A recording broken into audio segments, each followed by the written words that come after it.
there. I'm Amy. What? Oh, hello. I'm Robert. Was there something in particular you wanted? Not really. I was just saying hello. I see.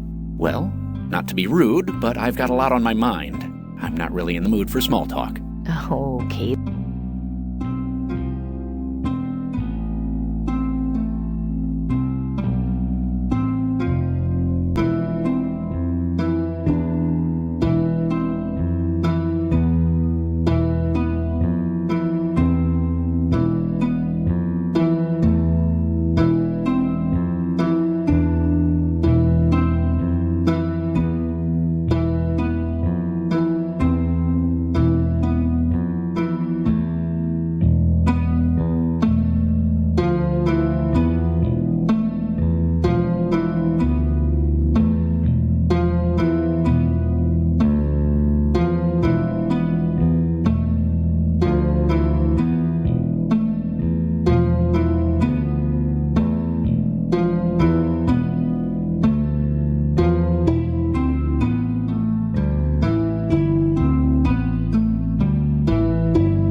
This seems like it might be interesting reading material.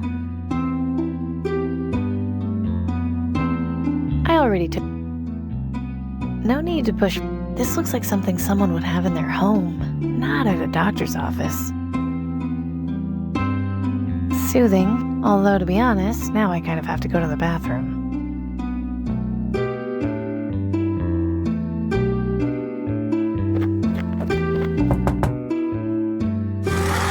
Yes, may I help you? I'm here to see Dr. Collins. Do you have your appointment card? Yes, it's right here. Great. Amy Wellard. I don't seem to have you in the registry. Is this your first visit? Yes. Okay, not a problem. Just fill out this form for me, have a seat, and we'll call you in shortly. Thanks.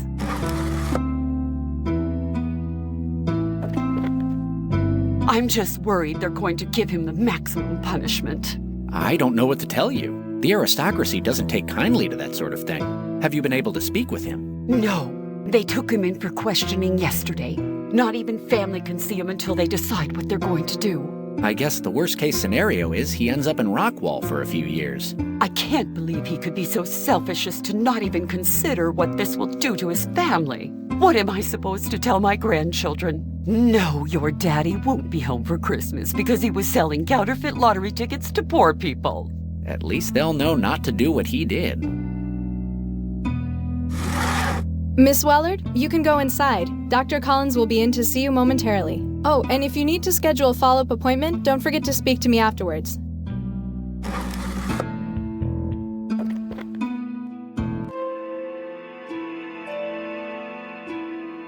There's a lot of interesting looking stuff on this table.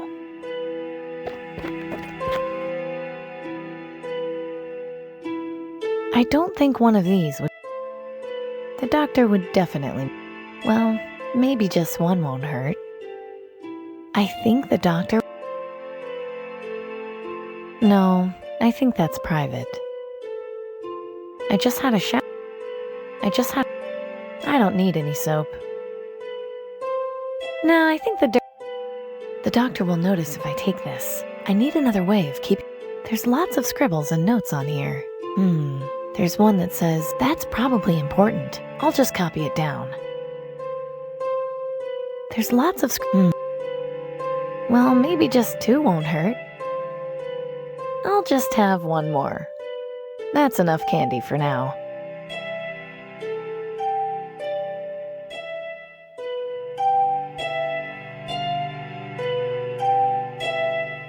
Impressive. I probably should. I don't. There aren't any messes. That's the.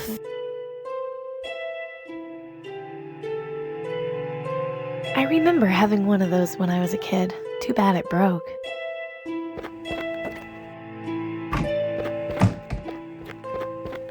Good afternoon, Miss Wellard. Hello, Dr. Collins. I've been informed that this is your first visit. Is that right? Yes, that's right. You look somewhat familiar. Are you sure you haven't been here before? Yes, I'm sure. You must just have one of those faces.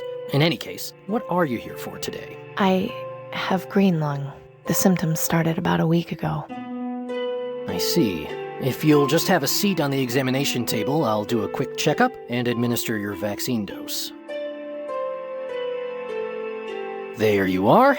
You should notice a decrease in symptoms within the hour. Thank you, Doctor. Oh, Miss Wellard?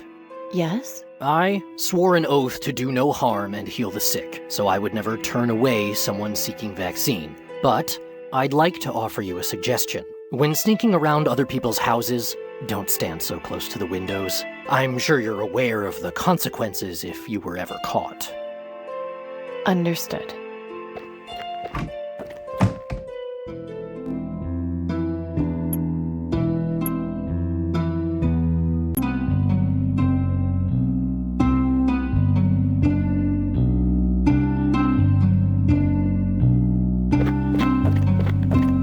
This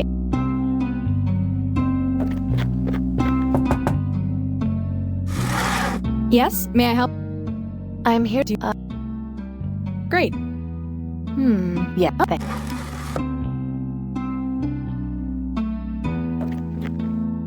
I'm just.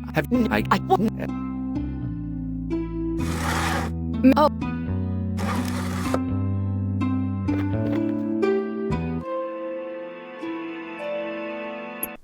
Although a lot of the Ministry of Medicine ended up being kind of sparse, open rooms that you get in government-type buildings, I really like painting this doctor's office.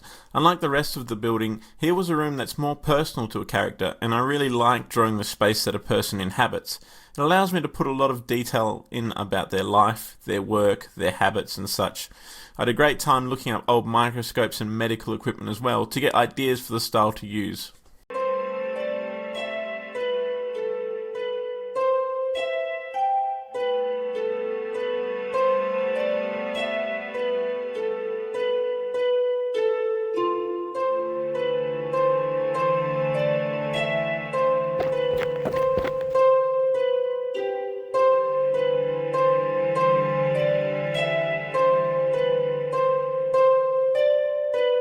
I don't think.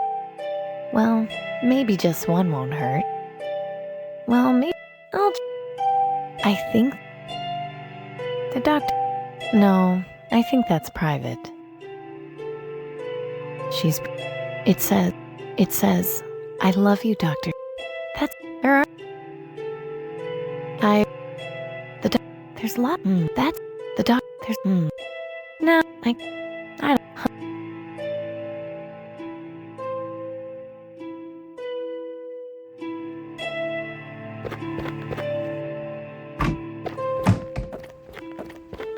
Good afternoon, Miss Wellard. Hello, Dr. Collins. I've been informed that this is your first visit. Is that right? Yes, that's right. You look somewhat familiar. Are you sure you haven't been here before? Yes, I'm sure. You must just have one of those faces. In any case, what are you here for today? I have green lung. The symptoms started about a week ago. I see. If you'll just have a seat on the examination table, I'll do a quick checkup and administer your vaccine dose. There you are. You should notice a decrease in symptoms within the hour. Thank you, Doctor. Oh, Miss Wellard? Yes? I swore an oath to do no harm and heal the sick, so I would never turn away someone seeking vaccine. But I'd like to offer you a suggestion. When sneaking around other people's houses, don't stand so close to the windows. I'm sure you're aware of the consequences if you were ever caught. Understood.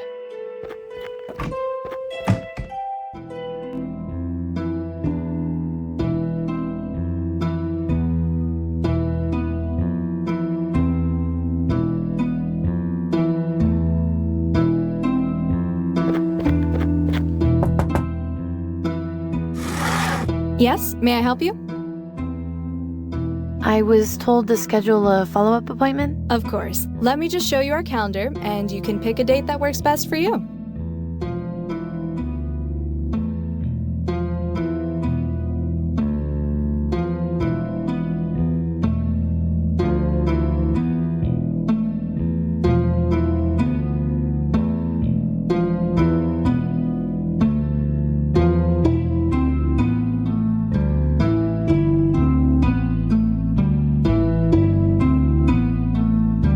There's already something scheduled. How about this date? Perfect. I'll pencil you in. All set? See you soon, Miss Wellard.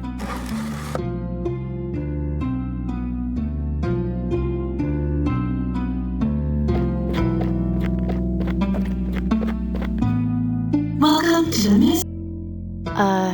Please say the name.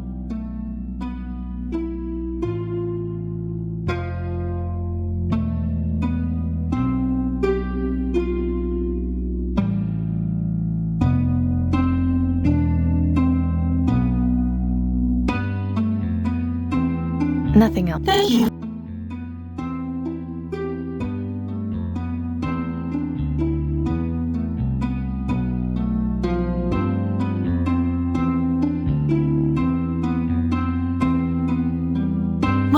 That's the central. One error. I'm sorry. Do you require Central. one error? Password required. I'm sorry. You do not have proper clearance to access that information. Do you require further directions?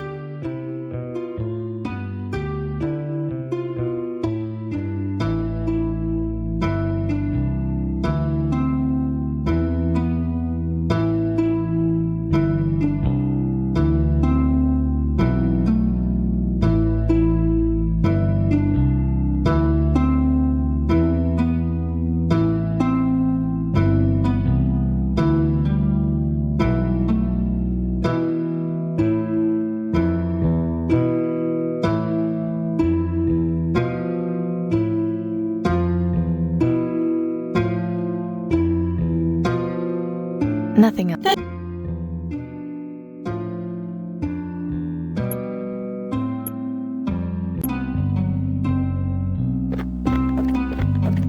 This seems like it might be interesting reading material.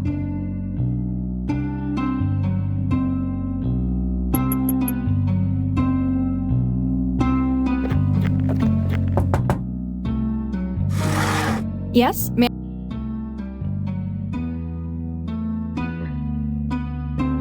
Do you know? No. Why are you? Just Well, the people in. all. I'm here. Yeah. Okay. I'm just worried they're going. Miss Well. Oh.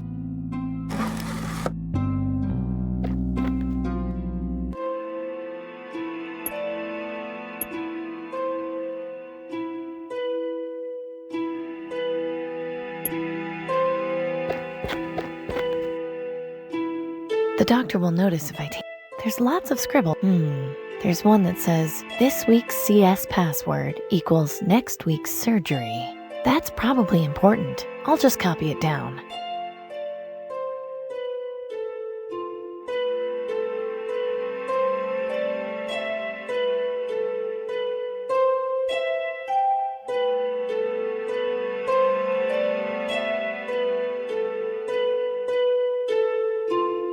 Well, this jar look. The doc. There's lots.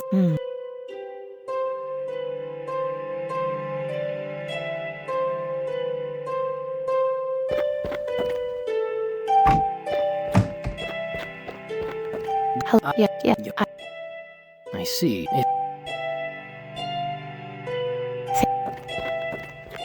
Oh, I Understood.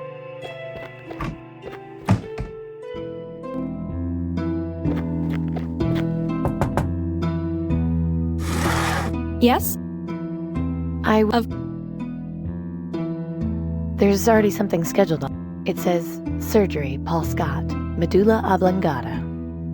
How about Perfect. All set?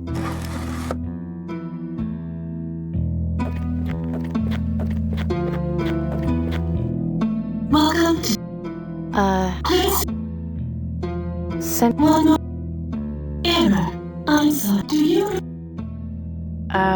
medulla oblongata? password accepted? One moment, please.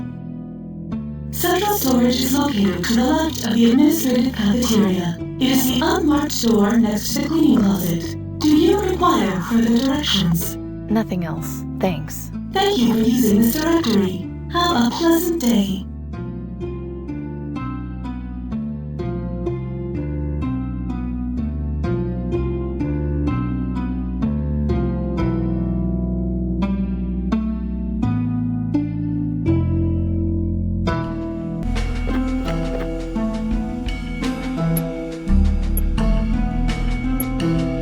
The scene where Amy gets arrested went through a few iterations. In the first draft, it was Tiberius who walked in and arrested Amy for doing this. And that didn't sit well with me because it really made Tiberius out to be a dick. Like, he asked you to go infiltrate the rebels, and his reason for arresting you is that you broke the law.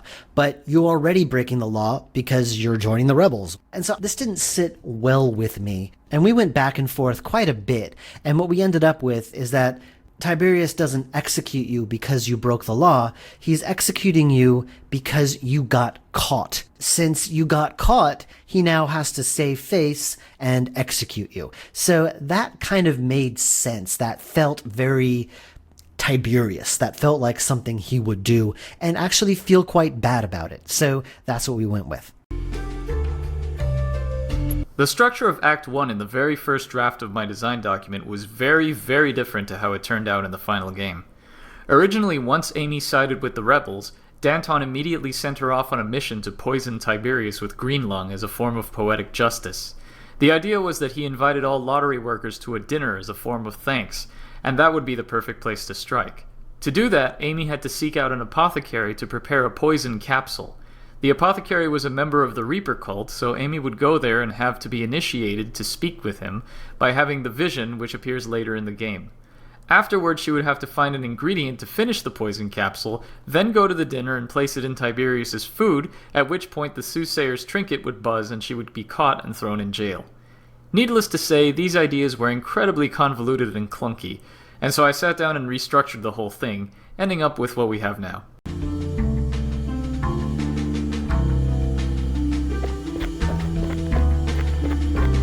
Well, if someone was careless enough to leave this box cutter here, we'll just go with the old finders keepers rule.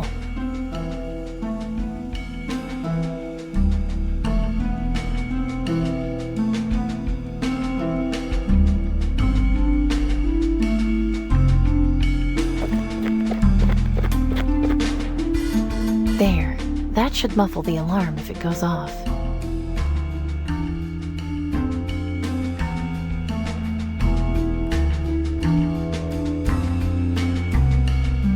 I'd rather not. Astro simply... Okay, let's get some of this cleaner in the bucket.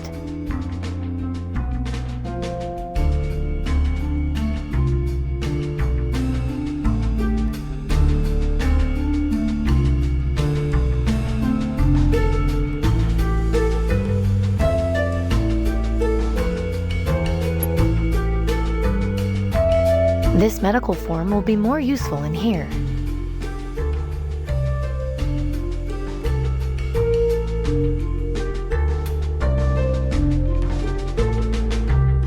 This looks like a good spot.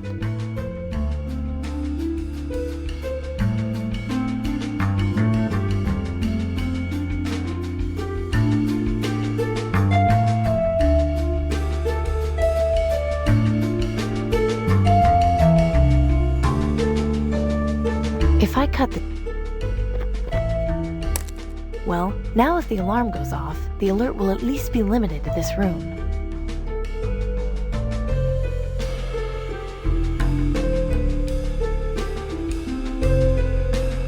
A stamp, hopefully with...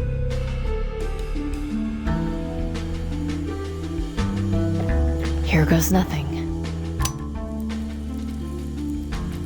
that did it. I'll put out the fire before it gets out of control.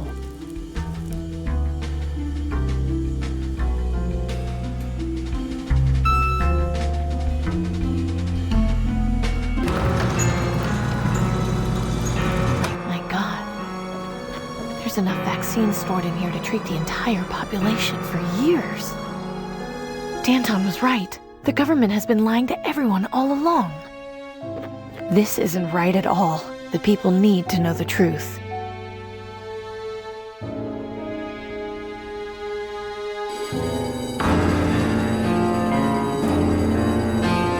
Amy Wellard, by order of the aristocracy, you are under arrest for trespassing on private property, breaking and entering, theft, and tampering with official Ministry of Medicine documentation. I'm sure there's been some kind of misunderstanding.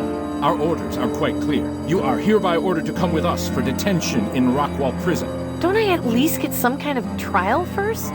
We're here to escort you to Rockwall, not to answer questions. If you do not cooperate, we have authorization to shoot you on the spot. You are also ordered to return those stolen clothes to their proper location before leaving the ministry. Fine, let's go.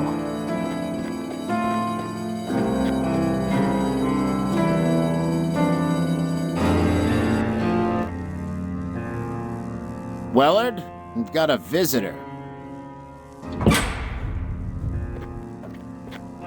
Good evening. Tiberius, you can't let them keep me here. I'm very sorry, my dear, but things are a bit complicated. I came to explain your position. Go on then. I'm listening. Do you remember the day we were bombed, Miss Wellard? I can recall it quite well. I was young, but yes, I was in school. I lost a lot of friends that day. My mother, too. My condolences. You are aware that the reason we were attacked was for control of petroleum and mineral supplies, yes?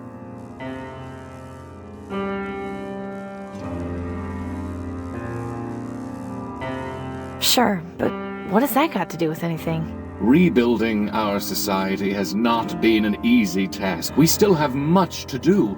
Of utmost importance is maintaining order. Do you understand this? Then why are you telling people supplies of vaccine are limited? You could help everyone and work on finding a permanent cure. Yes, you are correct. And if we were to cure the population and allow our society to thrive once more, what do you suppose would happen next?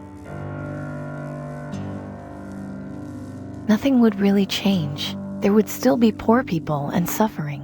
No, I disagree. Things would change for the better at first, but what would happen when a rival nation caught wind of our prosperity and decided we had something they wanted?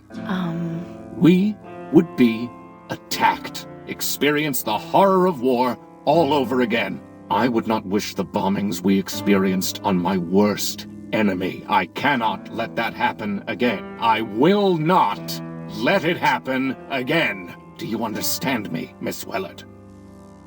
I'm aware that the current system is not perfect. There is a clear class divide, but we are not tyrants. The aristocracy has always striven to care for the citizens who provide aid, despite their circumstances. In any case, I am genuinely sorry that things had to turn out this way. You did perform your job quite well, perhaps too well. I was just doing as you asked. I asked you to infiltrate the rebels and gain their trust. I did warn you that my protection could only go so far. You could easily have come back to me and informed me of Danton's plans to invade the Ministry. She threatened to have me killed if I set foot anywhere near your tower. What was I supposed to do? Informed one of my guards. Sent along someone you trusted with the information.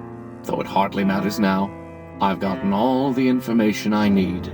But how? With this. A gold ball on a string? A clever listening device my soothsayer came up with. It was placed in the handle of your crossbow. I have been tracking you in order to ensure I learned the location of Danton's hideout. You've been spying on me this whole time? Why didn't you just tell me you were listening in? It was a test of loyalty, and unfortunately, you failed. It's truly a pity. I would have loved to give you your payment. You could have continued spying, opened up a mechanic shop, serving the government. Alas, I cannot reward criminal behavior. It would not be looked upon favorably by the public. We would lose the support of citizens like Mr. Harrison. So what, you're just leaving me in here to rot? I'm afraid not. Order must be preserved. I find myself forced to tie up loose ends. Danton and her rebels will be eliminated. As for you, it really does pain me to have to do this. But the truth is, I have no choice in the matter. You must be executed. What? Why? I understand this is difficult for you. However, my hands are tied. I simply cannot take the risk of keeping you alive. And what if I promise not to tell anyone about the vaccine horde? I'm afraid you've proven to me already that I can't trust you. In any case, I wish to thank you for your service. I'll make sure your execution is quick and painless. Goodbye, Miss Wellard. Again, I am quite sorry.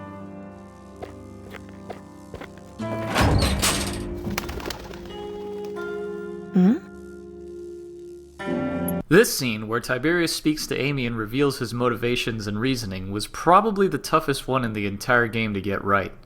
It took me about 4 tries to get it in a state where I was okay with it, and even then there was something that felt off about it. Dave pointed out that Tiberius waffled back and forth between being nice and a total jerk, which was true. The underlying problem here, not only with Tiberius, was that I hadn't really thought the main character's motivations through. So the solution was that Dave brought in a narrative consultant named Jennifer Holloway to help me with figuring that stuff out. She worked with us for about 6 weeks, during which time she had me do a bunch of exercises to flesh out the characters and make them more three-dimensional. Once we figured out who these people were, she took a look at the dialogues and edited them to fit more in line with the tone of what we decided each character was all about. Once that happened, this scene played out much more naturally and consistently, which was important because it's one of the more important expository scenes in the game.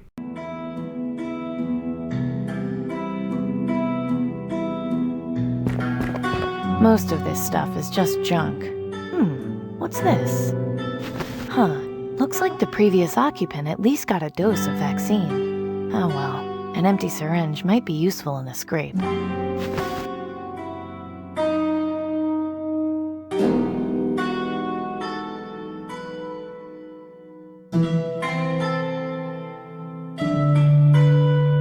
It hasn't got any buttons or anything I can mess with on it. There is an opening at the bottom, though. This panel seems to have something to do with the electrified window.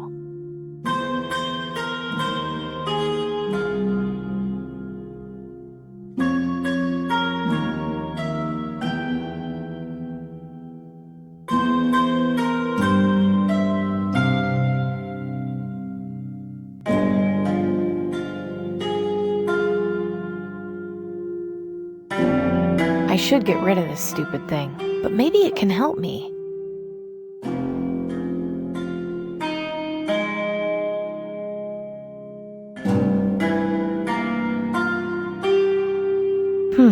Let's see if this works.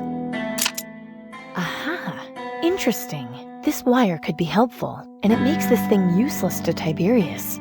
Seems like a win-win situation.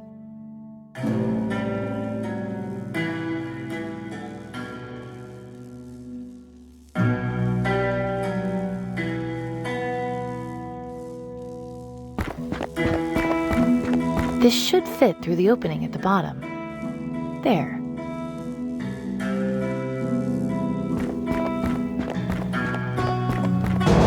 Hey!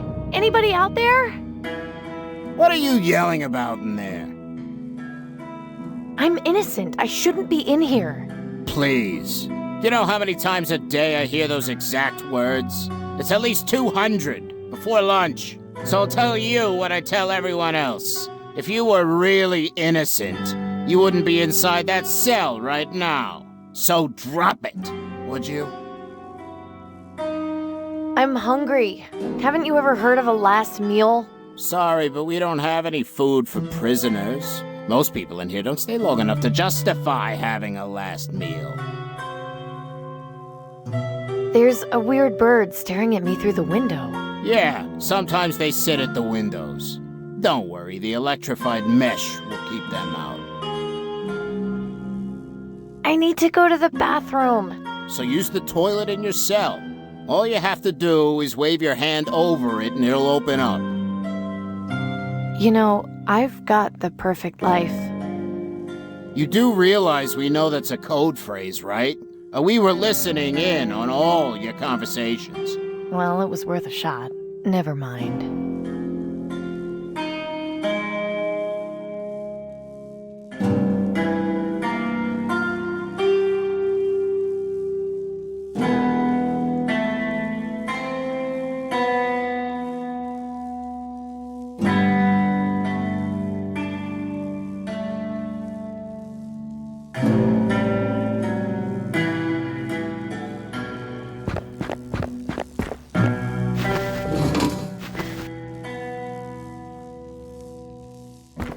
Hope this works.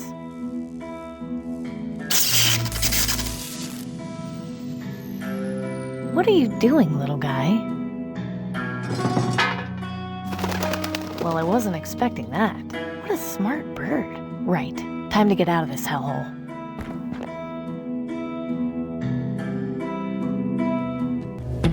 You have sent the soldiers to the market district? Yes, Minister Tiberius. They're heading over as we speak.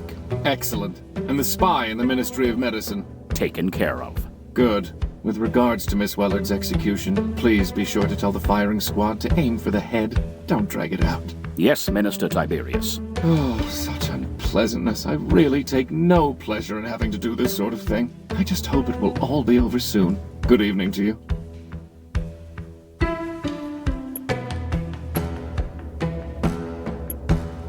It's quite hard to break up a shot like this to have interesting geometry sometimes. The fact that I needed to show so much ground space for the guard to patrol meant that I couldn't really put in any other structures to break up that big area. So instead I used a very strong shadow cast by the big tall wall to introduce some interesting angles in different regions without having to rely on actual physical geometry to show those. It's quite interesting how even though we see the lines as the illusion of light and shadow, in a 2D image it's still a geometrical shape that we can use as an artist to break up those things. The scene in the jail courtyard was added very late in the process. We decided that the jail escape needed a little something extra, so we added this bit in. And one thing it does really well that we didn't really intend is that it really foreshadows the ravens being mechanical. You're giving commands to the raven here, and the raven helps you out, and that's a very adventure game thing to happen. And you're probably thinking nothing is weird or wrong about that. And it isn't until later, where Amy has that moment of epiphany, that you realize that this has been foreshadowed all along. So that's quite nice. This screen was added fairly late in production after Ben suggested that the escape from jail seemed a bit too quick and easy. It worked out well because, as Dave says, it foreshadowed the mechanical ravens, and it was also a really fun puzzle to design. I really liked the idea of being able to have Amy interact with the environment indirectly via the raven, which opened up a much more interesting way of dealing with the standard mechanic of picking up items and escaping the room.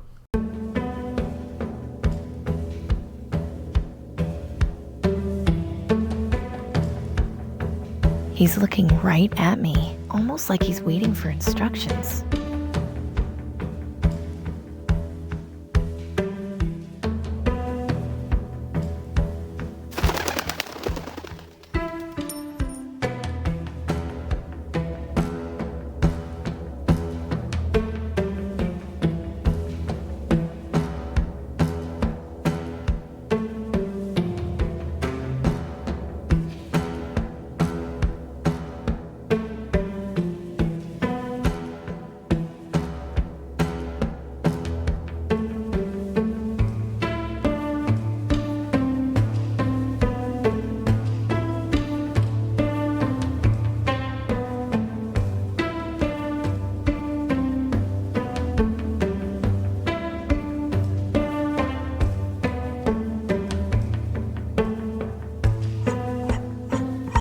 There, should be nice and loose now.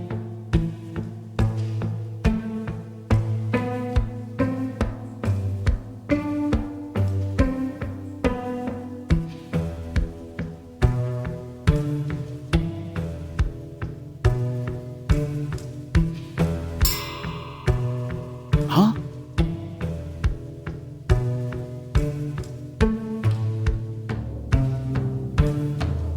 I can't climb down. What? Some big...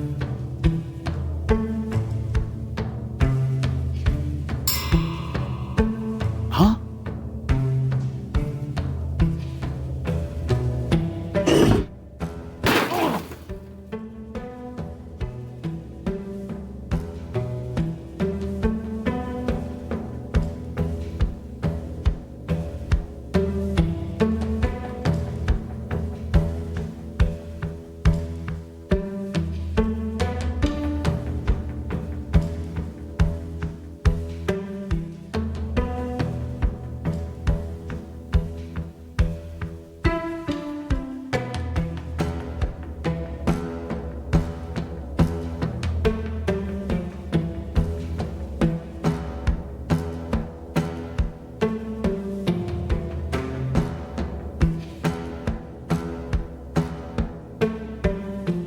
it's not too late to warn Danton about the attack.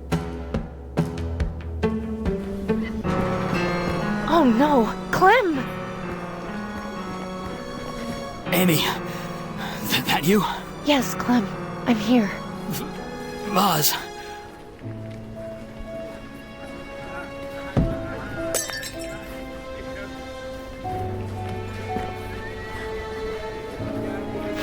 What's this? It looks like there was a note hidden inside the vase.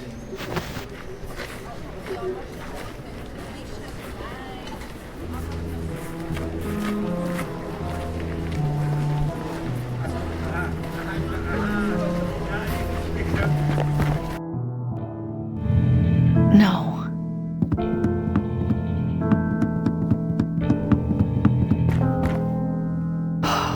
At least it looks like they put up a good fight. I just hope Danton managed to escape.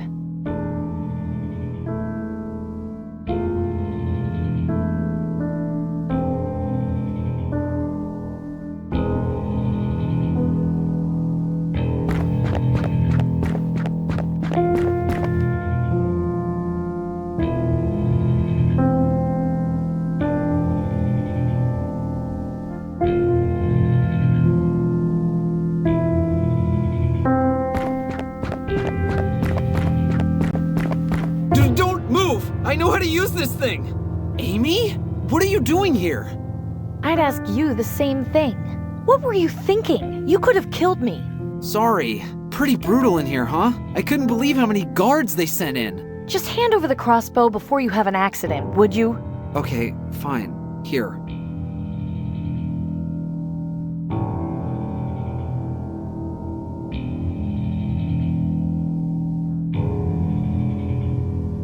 Morbid, but maybe I can use it. Denby? Yeah? What are you doing back there? I'm scavenging, isn't it obvious? No need to snap, Denby. Sorry. It's just that a couple of guards came by the factory and I had to leave, so I've got no place to stay right now. Did they see you? No. I was able to hear them coming and got away. What are you looking for? I heard these rebels had some information on where to get vaccine. And why would that interest you? No reason. Denby, you can tell me. You know that. Last week, I went into the quarantine zone looking for parts to sell to Gordon and... well, I thought I'd been careful, but this morning, I started coughing up blood. Denby, what the hell? Your mother is going to kill you! Great. It'll save the green lung the trouble. I can still die pretty. If you're desperate, fine. But why on earth did you go into the quarantine zone? Because that's where the best stuff is. Nobody goes in there, so everything in the buildings is more or less intact. It sucks, I know, but I knew the risks going in. How did you manage to get back out? I thought it was designed to keep people in for good. You just have to know where to look. Where were you when the attack happened? Did you see anything? Not all of it, no. I mean, I saw the guards walk past and bust down the door, but once the fighting started, I got out of there. Those guys looked like they meant business, and I wasn't going to stick around to see what they were going to do. Did you see if Danton managed to escape? Danton? The lady with the cool hat? Yes, that's her. Yeah, I saw her run outside and kill a couple of guys with her sword. It was awesome. I'm sure it was. Did you see where she went? Nah, she ran off with a couple of guys. I didn't go after them. Well, at least I know she made it out alive. What's all the stuff on the blackboard? I don't know. It looks like a bunch of scribbles and some pegs. For all I know, it could be some kind of secret code, but I have no idea what it means. Never mind.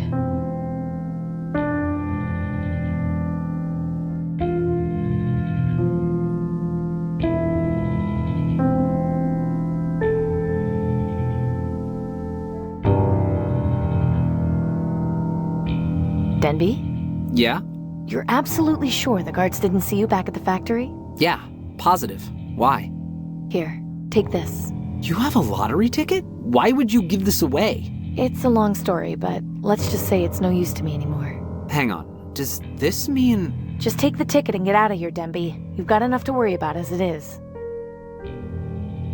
Thanks, Amy. I wish I had something to repay you with, but all I have are these strings I found back here. It's fine, you don't have to worry about it. Well, I mean, you might as well take them. It's not like I'm really gonna do anything with them. Okay, fine. Thanks, Denby. Good luck.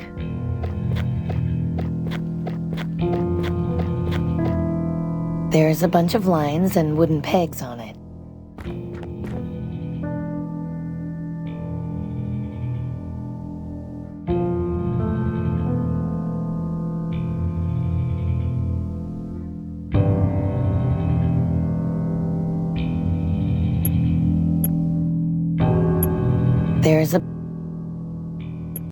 This puzzle came about because the game had been sitting with a placeholder "puzzle goes here" note for a long time, and one day I figured it was time to throw something interesting in before we kinda glossed over it. So I'd recently played a Daedalic game called The Dark Eye, Chains of Satnav, which has a puzzle where you have to connect pieces of string to 2 points, and if you do it correctly, the X where the 2 points meet shows where you have to go on a map. So I decided to do something a bit like this, but a bit more complex. It meant that instead of drawing each string like Daedalic had done by hand, I had to write code that drew the string for me. And it also meant I needed a lot more points than just the 10 or so in the puzzle that inspired this, because we weren't just doing 1 point, I was trying to make a whole word. So, but I think it's a pretty cute puzzle if it's not a little contrived. The idea of giving the solution out to the puzzle in the form of a censored letter is extremely silly, I know, considering the letter is censored way beyond any recognition, but I ran with it anyway. And the name Milton actually comes from Dane Crams's neighbour's cat that always seemed to be at Dane's house when we were staying with him. And seeing as Dane's adventure game Anna's Quest was published by Daedalic also, I might as well refer to this puzzle as the Daedalic puzzle from now on. So I'm going to let you all in on a little secret. I am very, very bad at programming. And there were some pretty complex things in this game. And anytime that anything got too complex, which was really anything more than standard setting variables and defining walkable areas, I would run to Ben for help. And you coded some of the more complex puzzles in this game, including the very beginning, the rubbing the wax on the paper and the chalkboard puzzle, and the blackboard puzzle with the strings, which is what we're looking at right now. Yeah, I think AGS is an engine really designed to make designers' jobs easy, but if you try and put anything beyond normal adventure game things like using inventory and talking to people into the game, you have to do a little bit of extra legwork. And I actually really like that side of AGS. I love solving the problems, and there's a bunch of little stuff where sometimes even your own interface things. I know I had to write a workaround for the dialogue portraits for you so that we could have alpha transparency, basically so it wasn't a solid background color behind the portraits, which I think's been worked around in the engine itself now, but at the time it wasn't. Yeah, it has. I did a bunch of other just little things, like the reflection code I had written for Blackwell Epiphany for Dave, and then I made it into a module with scaling and different stuff put in. I even had to code the highlight on these commentary buttons, so after about half an hour of you swearing, I wrote half of it, then you swore for half an hour, so I wrote the rest. But it's weird because I think the most complex thing to code was probably the puzzle with the pegs and the strings, just because it was a lot of busy work having as many variables as there are letters of the alphabet and getting them all to interact. But the thing that was weirdly the hardest was, like, not in terms of how long it took, but in terms of figuring it out, was that little bit where you peel the eyes off the painting. I thought that would be really, really easy, and that took me over an hour to get that to work right, just because of the way AGS handles showing sprites and then trying to work the cropping and the positioning around that. I thought that would be really easy, and I was like, this is going to be a cakewalk, and it took me about an hour to get that working, maybe a little bit longer, which is weird, but sometimes the stuff you think is going to be really easy just is the stuff that trips you up. Yeah, and there was a couple of things that you coded that never actually ended up being in the game. One because we never found a use for it, the other one because it got cut. One was the magnifying thing. We were going to have a puzzle where you had to use some sort of magnifying lens to that was find cool. a detail in something. I'd actually been... Yeah, and you sort of did a prototype. I'd wanted to make a magnifying glass in AGS for a while, and I figured out a way of coding that. So... Yeah. Which is cool because AGS isn't that good at handling scaling neatly and stuff like that. So to find a workaround like that was very nice for me. Yeah, and the other one I mentioned in another commentary note, but it was in the original puzzle for the Ministry of Medicine where you had to use the cleaner to reveal a stain on the floor. You coded that one. Yeah, that was a cool puzzle. That was a cool bit of coding. I enjoyed doing that. Oh, well. Rest in peace, that puzzle.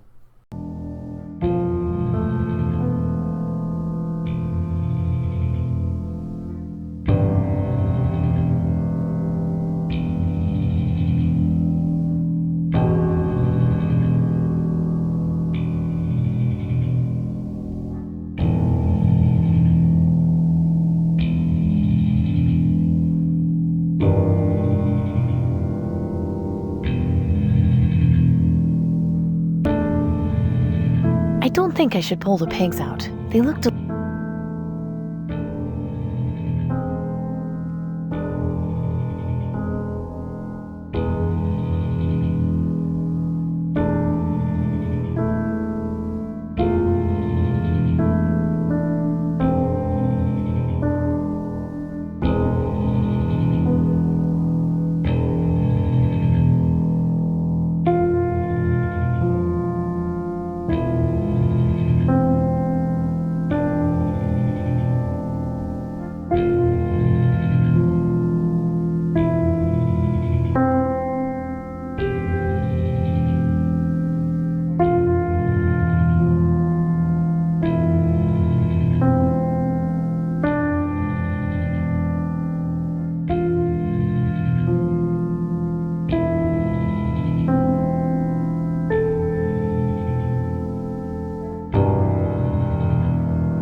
Milton? Of course! That was the name of the technician in Sector 82. It's a long shot, but it's all I've got.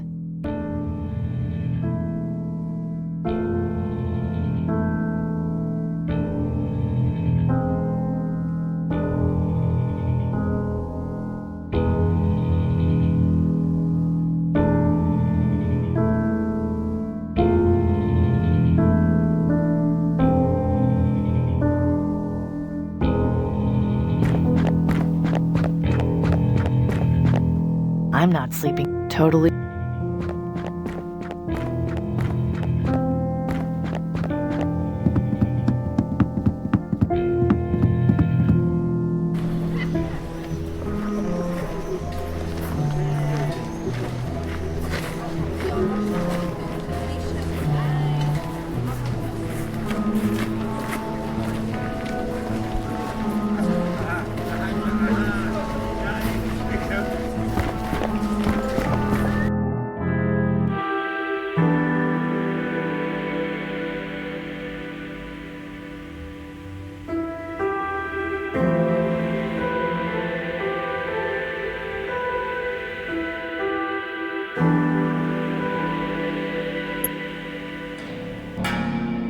Minister Tiberius, I have news. Go on, then. The attack on the rebel base was mostly successful. We suffered a few casualties, but we managed to eliminate the majority of the traitors. Mostly successful? Their leader managed to escape with a few others. She's no pushover, that one. Yes, this much was made clear from the start. I suppose this can be considered a small victory. Although the inconvenience of finding Danton again will be great, at least we've managed to quell their growth. Very good. If that is all, you are dismissed. Ah, there is one more thing. Yes? I've just checked with Rockwall, and The prisoner, Wellard, somehow managed to escape.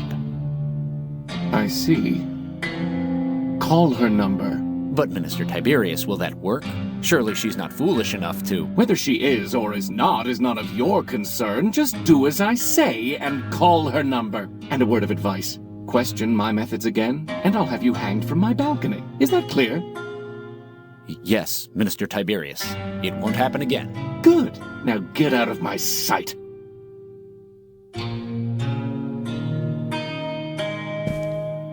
I'm sorry you had to hear that. You know I dislike having to be unpleasant, but sometimes I'm left with no choice. Hush now. Don't worry your sweet little head. You will always be safe, so long as I am here. Attention citizens, it is now time for this week's vaccine lottery drawing. We are pleased to announce that the winning ticket number is 3211420. Vaccination may be claimed at Willowdale Plaza, next to the Ministry of Medicine. Congratulations to the winner. I don't believe it. Well, at least Denby will get his vaccine. This is the first scene I painted for Shardlight. It actually started out a fair bit greener than this. It's interesting that the first scene you paint for a game often becomes the high watermark by which I have to measure all the other scenes to make sure they match and they hold up. But Shardlight actually ended up a fair bit more yellowy orange than this one.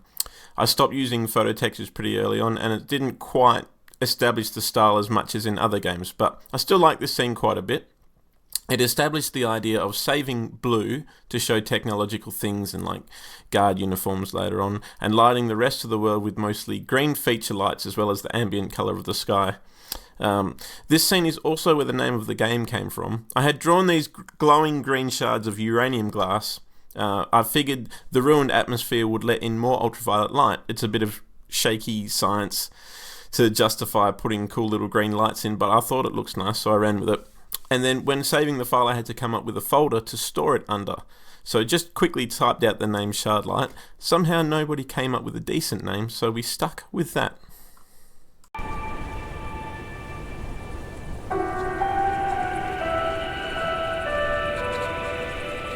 reminder to all citizens, large containers or bags are subject to search by the Aristocrat Guard at any time. When we began prototyping the game, it always began with Amy climbing down the ladder into the tunnel and going from there. For a brief period, Dave and I butted heads because he felt there should be an introductory puzzle to establish Amy as a mechanic by having her find a part from the car in this screen and use it to open the tunnel, which was covered. I fought against this as I felt starting the game on this screen would take away the impact of the post-title fade-in. Even though we see a glimpse of the world in the game's intro, the contrast of playing in an enclosed space and then being able to freely explore this large ruined world was something I really wanted to preserve, and thankfully I was able to.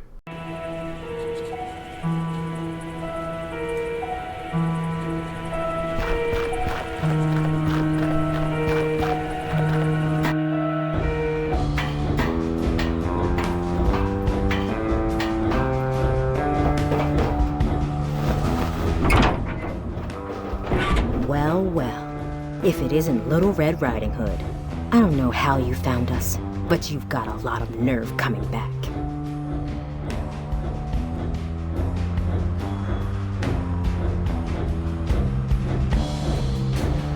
If you'll just give me a second to explain. No, I'm done with your words.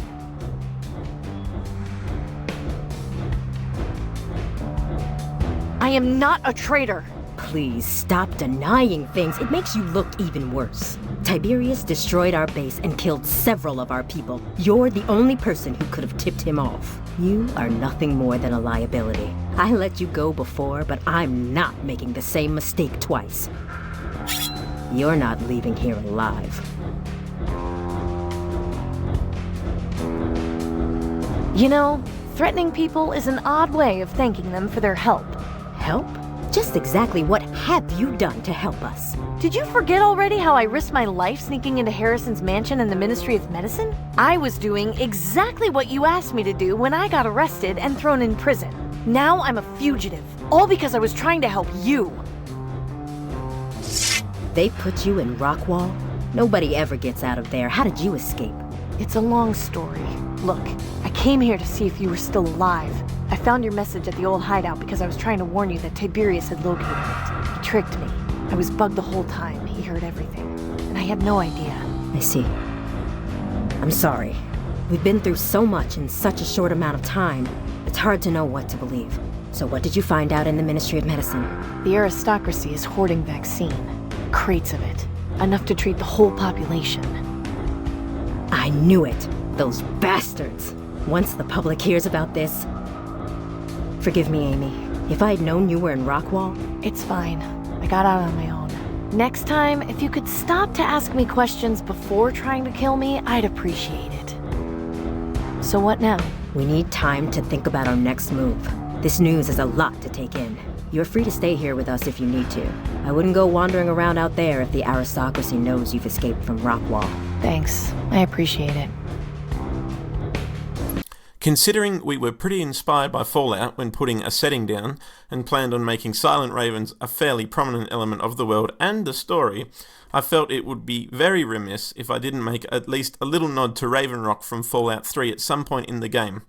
Considering the start of the game takes place underground in Shardlight, I figured it'd be as good a place as any to get the nod out of the way. So the colour scheme in this 3-location area is directly inspired by the yellow and blue lighting scheme in Raven Rock from Fallout 3. It's probably my favourite section in Fallout 3 in terms of just visuals, how those colours work together. I really, really love that. And after wandering the wasteland and seeing the same sort of colours for hours, it was really refreshing and nice to get that sort of new color scheme in your game. I do love the way this game starts. I'm a big proponent of starting as open as you can, where you're just presented with a world and told to just go. And that's basically what happens here. You're not given a lot of backstory and a lot of exposition. You're just told to go and you figure it out. I love games that respect your intelligence, and this one definitely does.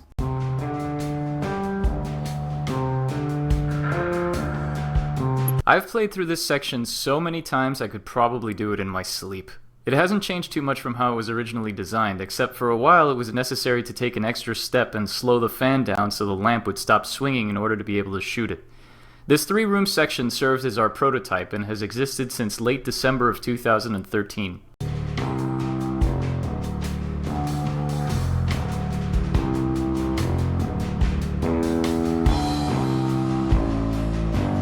At the beginning of most games, I sort of end up in a brainstorming frenzy, trying to figure out what the world sounds like and what the place sounds like and all the influence it should have.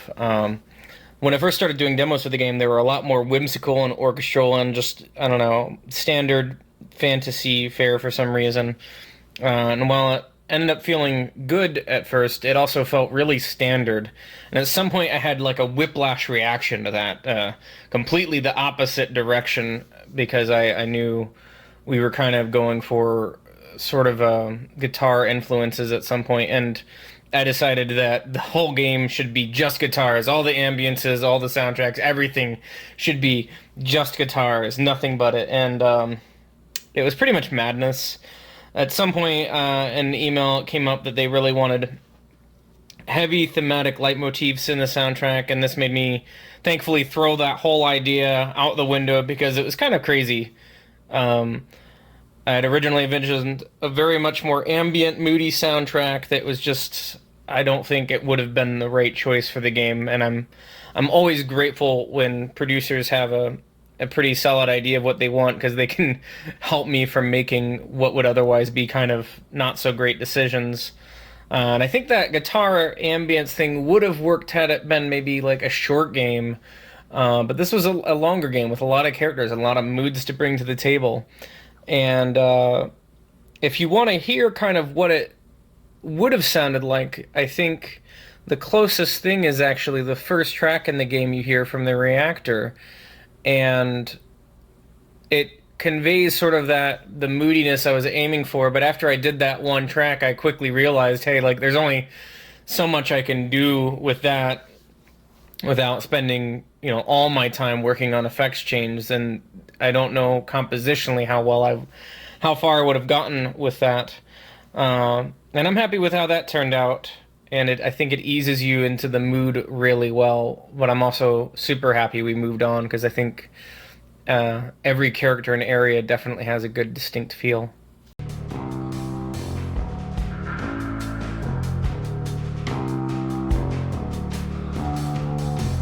Danton? What is it, Amy? There was so much vaccine. How long do you think they've been hoarding it? I don't know, but any amount of time is too long. But at least now we have the information we need to bring about some real changes.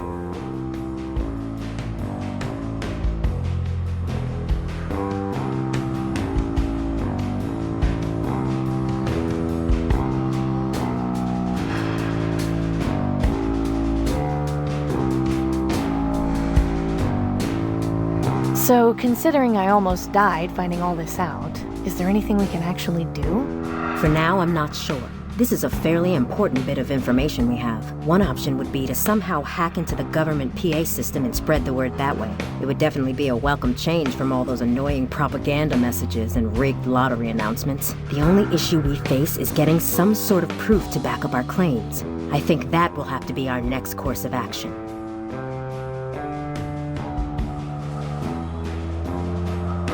Wait a minute. The lottery is rigged? Are you positive? Yes. I'm sorry to be the bearer of bad news, but the vaccine hoarding isn't the first secret the government has been keeping. The aristocracy knows exactly who is assigned to each ticket and can keep tabs on them if the need arises. Why didn't you mention this earlier? You knew I had a ticket. Yes, I know, and I'm sorry. I didn't think you were in danger until we were attacked. Oh no. Denby. What? I gave my ticket to my friend Denby. They called my number just before I came down here. Crafty bastards. They probably figured you'd give your ticket away. If someone else shows up to claim the vaccine, they'll take him in for interrogation to find out where he got it from. I have to stop him before he gets to Willowdale Plaza. You plan to enter that nest of vipers? I do. I don't suppose you'd care to help. We've taken a heavy hit. I'm sorry, but I just can't spare anyone right now. I figured as much. It's fine. I can handle this on my own. Godspeed, Amy. I hope you manage to get to him before the aristocracy does. I wouldn't wish a government interrogation on anyone.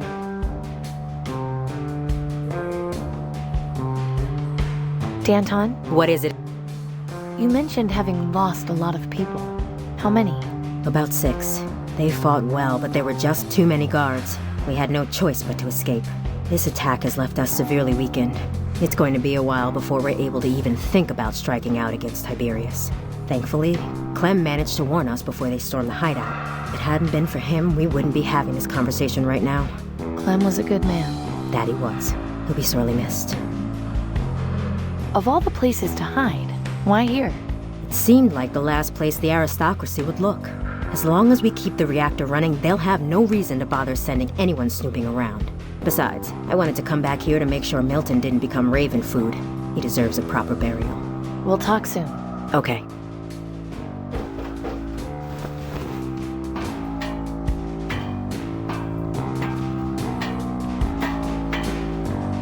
She's really jumped in, hasn't she? Yes. We could use more people like her. I just hope she knows what she's doing.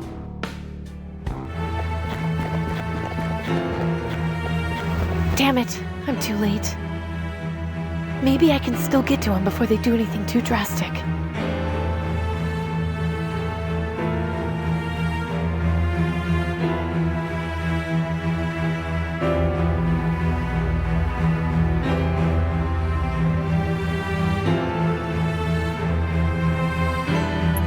The original notes for the animation where Amy stabs the guard with the syringe called for her to stab him in the neck and for him to fall over, but I thought it'd be more fun to animate her stabbing him twice in the eye and then kick him over.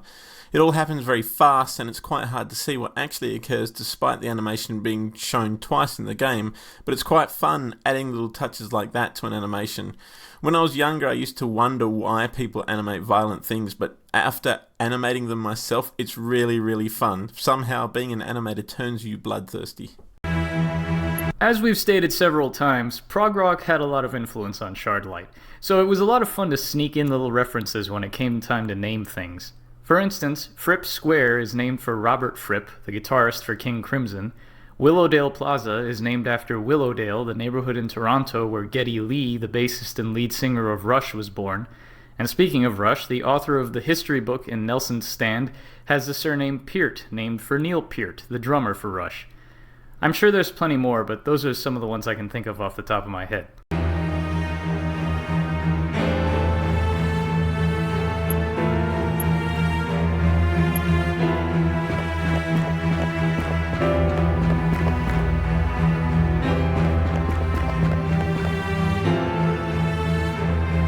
Right, this should work.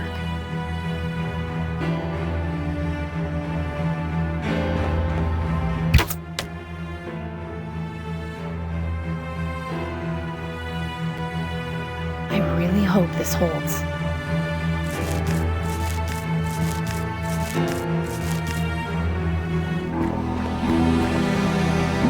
Why are you doing this to me? I haven't done anything wrong. I'm afraid your assessment is not entirely correct, young man. I should have known this was Tiberius's doing. Where is he hiding? You had in your possession a ticket for the vaccine lottery, which was not issued to you. We cannot have the order of our system disrupted by people stealing tickets from those who earned them fairly. I didn't steal it!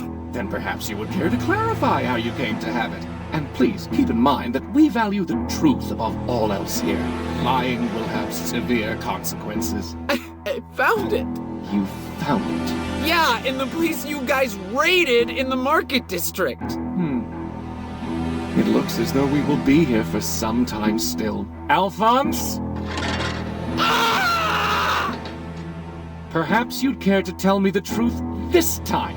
I quite hate having to do this. I can't just stand here and watch this. I need to help Denby. But how? The guy playing Denby, his name is Andy Manjuk. And I have to admit, I wasn't originally going to cast him. I wanted to go with somebody else. Francisco insisted, and Shelley insisted. And I gave in. And I'm glad I did, because Andy sold the hell out of this. He really did an amazing job, especially during this horrible torture sequence. So, good job, Andy. I am telling you the truth. I got it in the Rebel headquarters after you guys raided it. Can you let me go now? I would love to let you go. I really would. However, you are omitting the fact that you have had multiple contacts with Amy Wellard, a known rebel, and the person who gave you that ticket. If you tell me Miss Wellard's whereabouts, this can all end now. I don't know what you're talking about. Alphonse! No, I... The government is your friend, Denby. However, it is not a friend to liars. Oh, God, Denby. I'm so sorry. It seems Miss Wellard met my expectations after all. Quite noble of you to put the boy out of his misery, Miss Wellard. A true mark of your character. A shame no one can do the same for you. Now, please, don't try anything foolish. I don't want any more bloodshed if I can avoid it.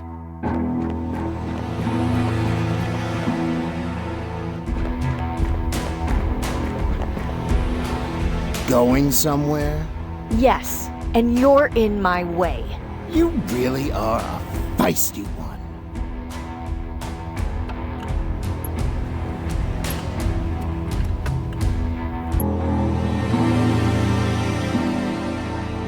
I am telling you the truth. I got it in the Rebel headquarters after you guys raided it. Maybe this will get them to stop.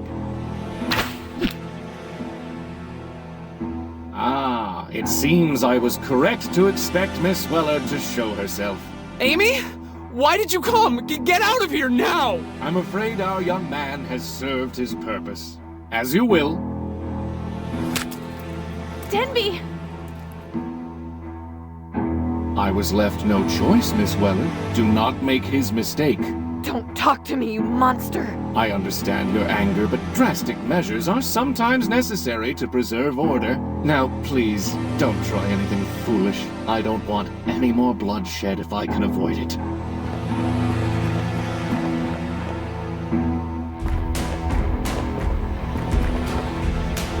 Going somewhere? Yes, and you're in my way. You really are a feisty one.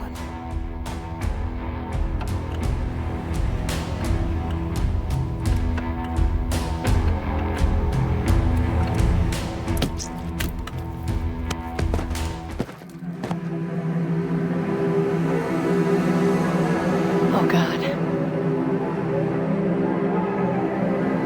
Not now. Not after all this.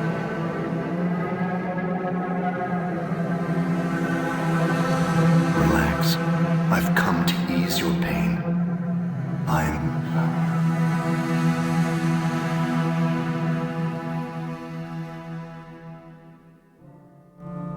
You been in to check on her today? Not yet.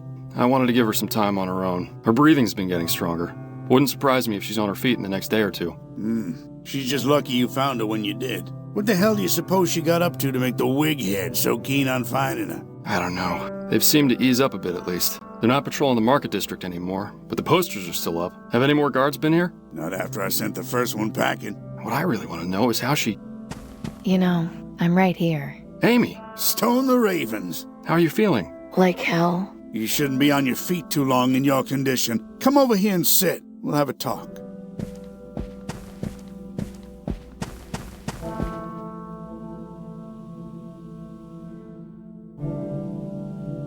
How long was I out for? About 3 weeks. 3 weeks? That's... Oh, God. Yeah, it was touch and go for a while, but I knew you'd make it. You're a tough nut, Amy. Just like your dad.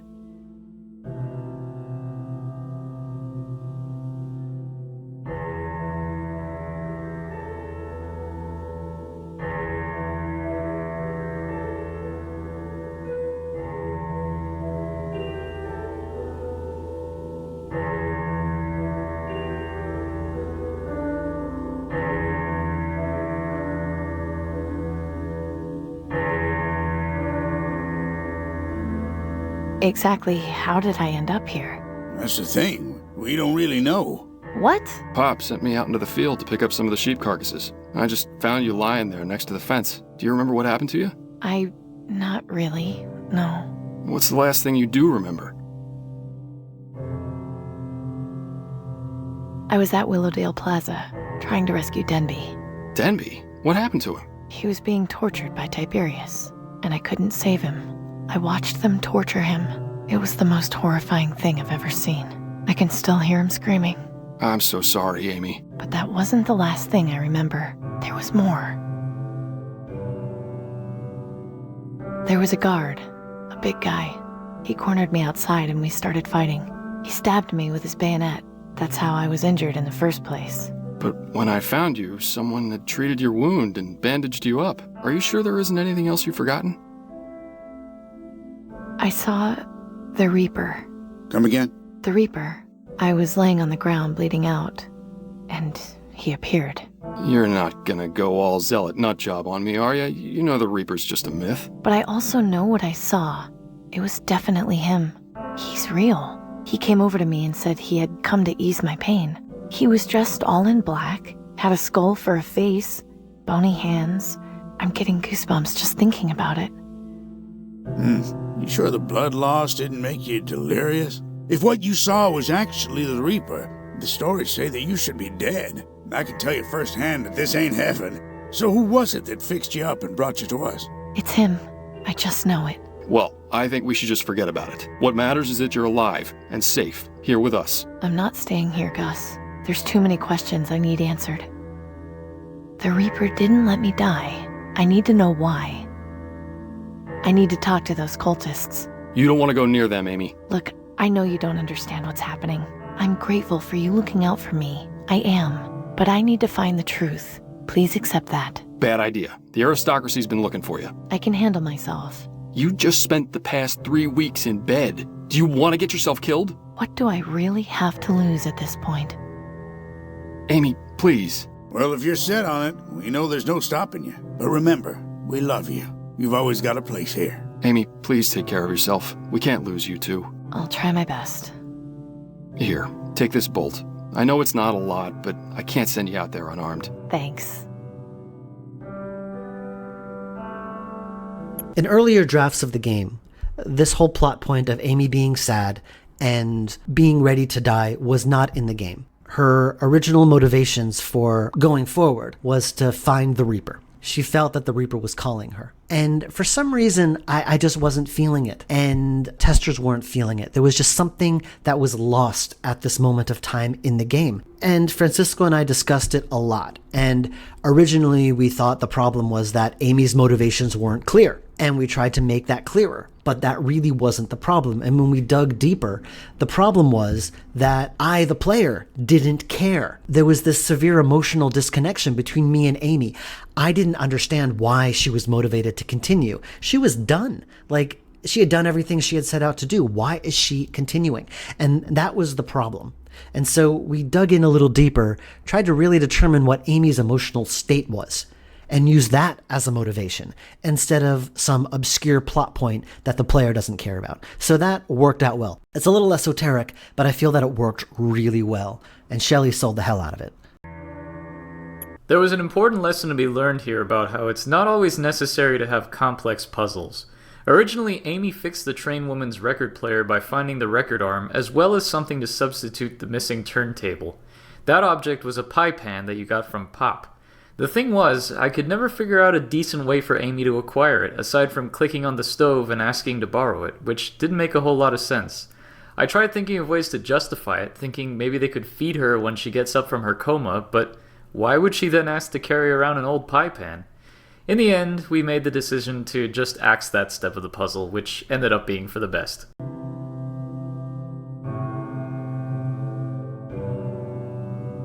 That's right. Take a load off.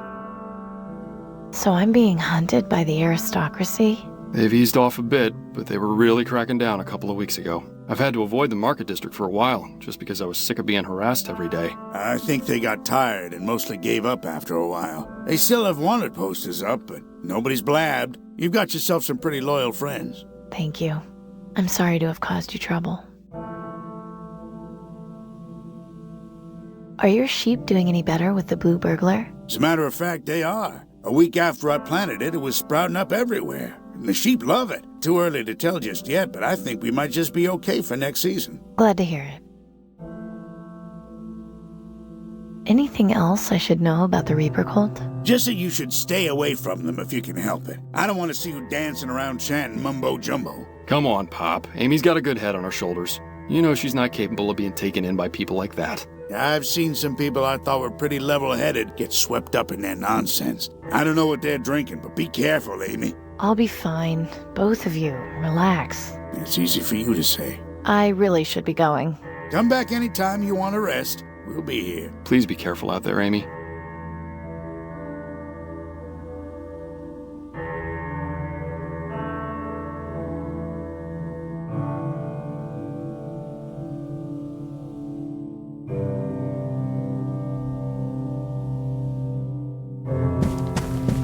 I'll see you guys later. Take care of yourself out there, Amy.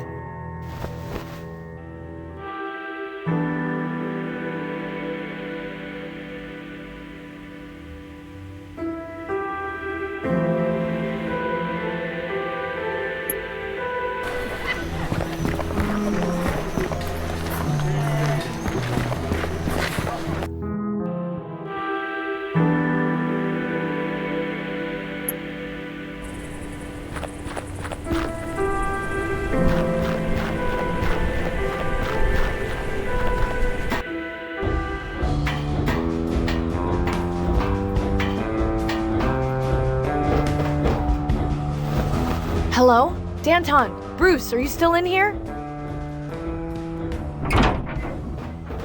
Amy? You're alive? I heard they had gotten you at Willowdale Plaza. They tried, but not hard enough.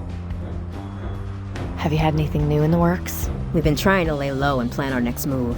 I've tried recruiting new members, but we haven't had much luck. Word of the massacre in the market district is spread, and the people are afraid to fight the aristocracy. It's maddening. I'm just itching to launch an attack on Tiberius, but we don't have the manpower required just yet. Sorry to hear that. Don't be. As long as we're breathing, we haven't lost hope. Time for me to go. Be careful. If you need a place to hide, you can always come back here.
Citizens, anyone with information regarding the whereabouts of one Amy Wellard is encouraged to report to the Ministry of Energy. Wanted, Amy Wellard, for crimes including breaking and entering, theft, trespassing, and murder. Wellard is considered armed and dangerous. Anyone with information on her whereabouts is instructed to report to the Ministry of Energy.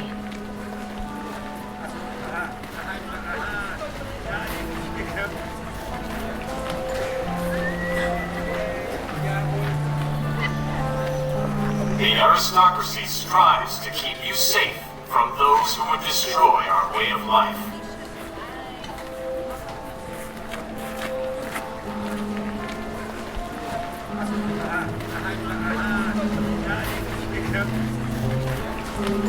Citizens, if you see any suspicious activity or behavior, please report it immediately to the Ministry of Energy. It's pointing into the alley, and it says Clem's Crockery.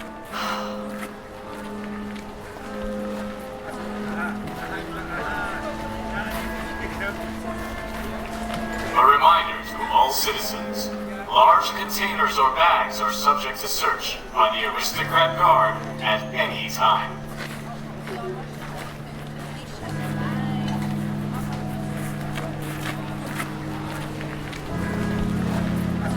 Citizens are reminded of the nightly curfew beginning at sundown. For your safety, anyone caught outside after curfew will be detained until morning.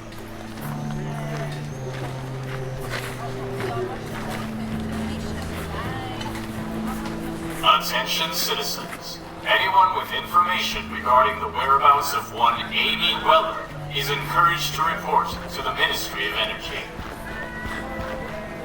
Excuse me. May I help?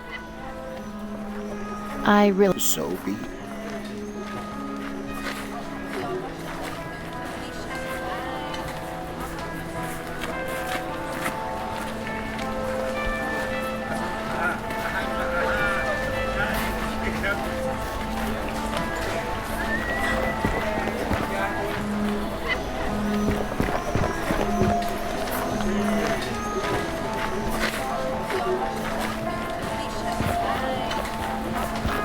Hello, Marishka. Amy, get away from here. Guards are looking for you. Be careful. Thanks for the warning, Marishka, but I'll be fine. Please go, Amy. Do not stay here.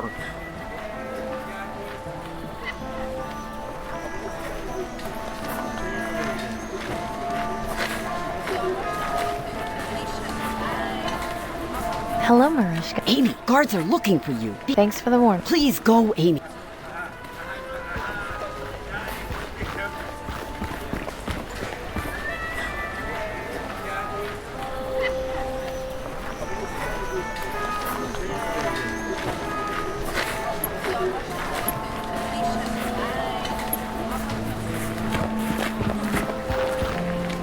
Excuse me? May I help you? Why would I want to embrace death when I've got the perfect life? The Reaper smiles upon your joy. Let us hope he takes you now, while you are happy and not in anguish. Do you know where the Reaper is? Believe me, if I did, I'd be gone already.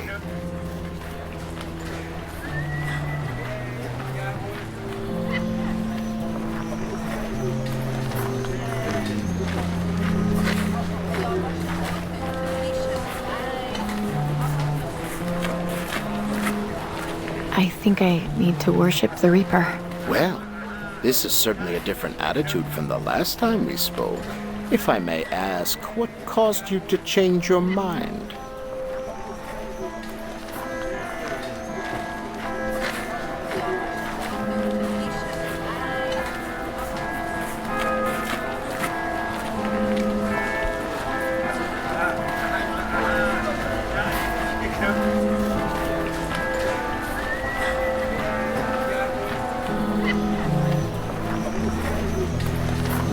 Saw him, the Reaper.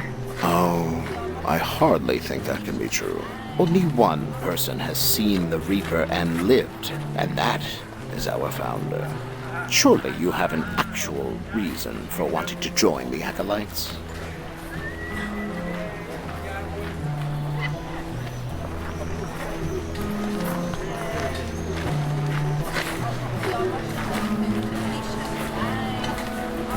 Please, so much has happened. If you could just give me some information. I can give you any information you need, but if you want to join the Acolytes, you'll need to be a little more serious about it.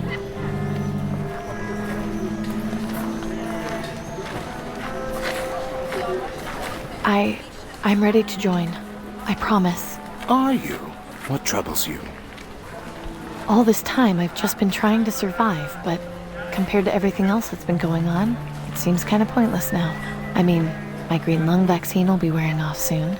2 of my friends are dead because of me, and the government wants my head. I just don't know what to do anymore. I don't know how to keep living like this. I'm lost. I need help, and I don't know where to go. It's all right. You came to the right place. Go talk to Claire in front of the cathedral. Tell her you are ready. Good luck on your journey to death, young lady. May the Reaper take you swiftly and peacefully. Thanks.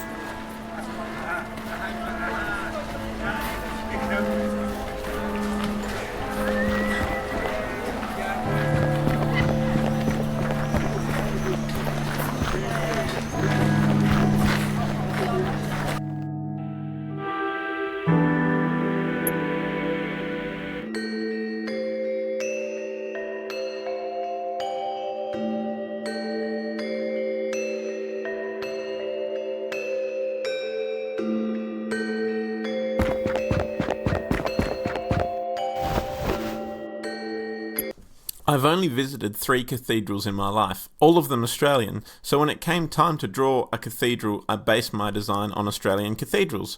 When I showed Ivan my design, he showed me photos of European cathedrals which are much more ornate and make our Australian ones look boxy and plain in comparison.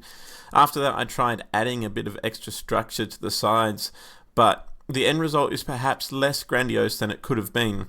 Originally, Francisco asked for this scene to be in 3-point perspective, but I quickly changed that to 2-point perspective. I didn't fancy the idea of trying to draw curved and arched features in a 3-point perspective, and I think the 2-point perspective works out better in the end anyway. One interesting thing is that because the scene scrolls, but not with the player, I could easily set this up as 3 different compositions, effectively treating the scene as 3 different parts that happen to join together.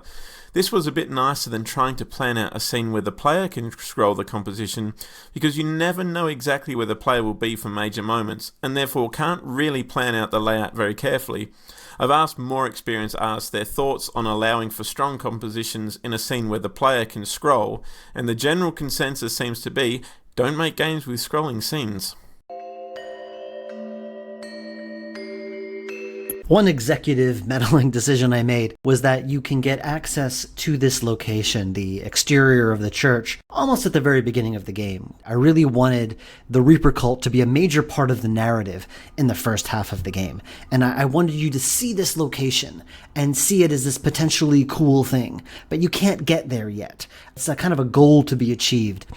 And a number of testers complained that there is no reason for you to go to this location at this time, and it's a little frustrating. And yeah, I kind of agree with that sentiment, but at the same time, I think the narrative benefits outweigh the mere practical concerns. So that's me being a little bit artsy. Maybe we could have handled this a different way, but I still think it works the way it is. The cathedral was a location that I had a lot of fun designing. Obviously, it was going to be the home of a cult dedicated to worshipping death, so having it be the site of a great loss of life seemed like a good way to add some character to the place. The horrible juxtaposition of a crashed airliner sticking out from a place of worship was something I thought would make for a striking image, which is why I asked Ben to make the scene scroll so we could have a dramatic establishing shot and pan down to the playable area.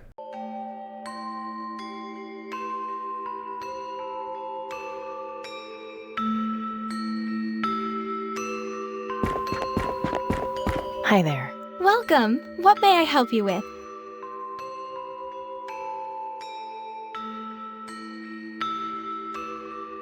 Who are you, miss? I'm Claire. Who are you? Amy. I'm guessing you're one of the acolytes of the Reaper? You guessed correctly. I'm here to make sure those who pass through that door are ready to die. That seems like a pretty lofty responsibility to give to one person.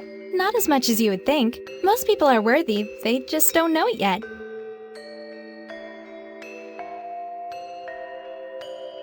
What are you all doing here? Worship. We worship the Reaper and wait for our times to come. When any of our members expire, it's cause for celebration. Are there many of you? Around 50 of us currently, but we always accept those who truly seek death into our flock.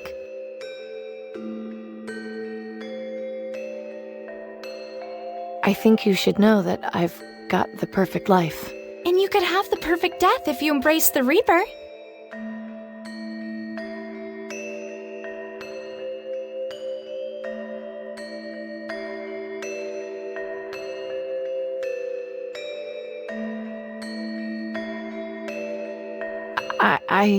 Are you alright? You seem troubled. I don't know. Things have just been so hard and... It's okay. You're safe here. Tell me what's happening. I'm just trying to make things right, but every time I think it's getting better, something worse happens. I didn't want any of this to happen. I just wanted to fix my dad's car before I die. So you're dying then? Yeah, I don't have long. Then, are you ready to die? I think so. Yes. I just want to see my loved ones again. Say no more then. Go inside and speak with our leader, Jess. She'll be glad to welcome you to the Acolytes. I'm scared, Claire. That's entirely natural. Just know that you are safe here. Nobody wants to hurt you. You're in welcome arms. May death come to you swiftly, fellow seeker.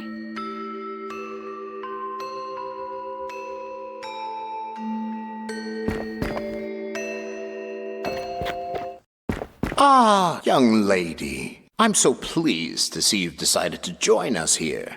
Please, make yourself at home and feel welcome. The Acolytes of the Reaper are glad to have you here to celebrate with us and await your time of passage to the Promised Land. Follow me and have a seat. You're just in time to hear the daily affirmation.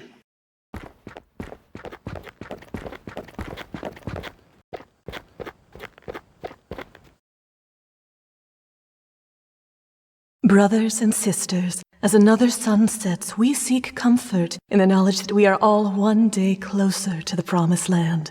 Although no members of our flock have taken the great journey today, tomorrow still awaits. Always remember that no matter how terrible things may seem for us here, the Promised Land will heal all our pain and suffering. We are all here, born into this struggle, to come so far and end up returning to dust. Now let us join together in a moment of silence to honor the Reaper and pray for a visit from him soon.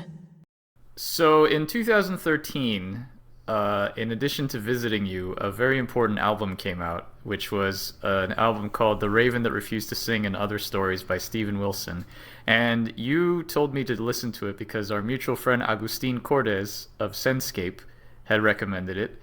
And we both listened to it, and I would say that this album, in addition to Steven Wilson's other more recent album, had a lot of influence on Shardlight. Would you agree? It's interesting. Yeah, it's interesting because I knew Steven Wilson from his Porcupine Tree stuff, and I was just chatting to Agustin, and that album had came out, and he said, "Ben, you really, really need to listen to it." And I said, "Oh, I've been kind of putting it off. Some of his other projects hadn't interested me much in the last few years," but he said, "This is amazing." So I kind of listened to it, and it was absolutely amazing. And I was sort of talking to you, and I said, I've recommended it to another friend of mine, Dean, and told him it's like a cross between old Pink Floyd and King Crimson and all that stuff. And you said, "Hey, that sounds like something I'd like." So you checked it out as well, and we kind of... Some of the themes in that, because it's got a lot of ghost stories and that sort of stuff, the eerie feeling and the ravens and everything really became influential on us. And actually, when we were driving around Australia, writing the very start of Shardlight together, we listened to that. And I listened to it quite a lot while I was writing the rest of the game too. So I would say the most, I would say the most blatant references to that album, as well as his more recent one, Hand Cannot Erase, which came out in 2015, and which we listened to the second time I visited you in Australia as we drove around. Yeah. The most obvious influences are obviously the Ravens, with... Yeah, and the fact that the Ravens that are the Reapers don't make any noise. Yeah. They refuse There's to sing. There's a song on that album as well called The Watchmaker, which I thought about a lot when I was coming up with the idea of the Reaper's character, and the whole imagery of him sitting at his workbench, like tinkering with the mechanical ravens, I thought came I thought about that song a lot when thinking about that. And also, a couple of other things that the more recent Hand Cannot Erase. The code phrase, "I've got the perfect life," comes from a song off of that album called The Perfect Life, where they say, "We've got the perfect life," over and over again. So that bled into Shardlight. And of course, there's a bit right here in this scene where Jess says, "We're all born into this struggle," etc., etc. And that's a pretty much direct lift from the first song on The Raven That Refused to Sing called Luminol.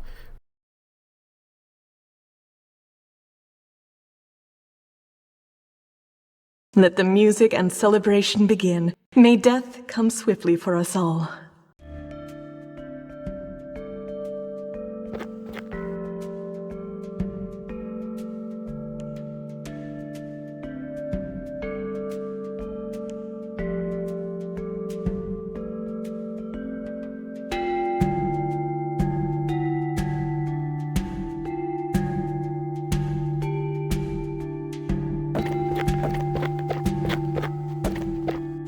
Hi there, I'm Amy.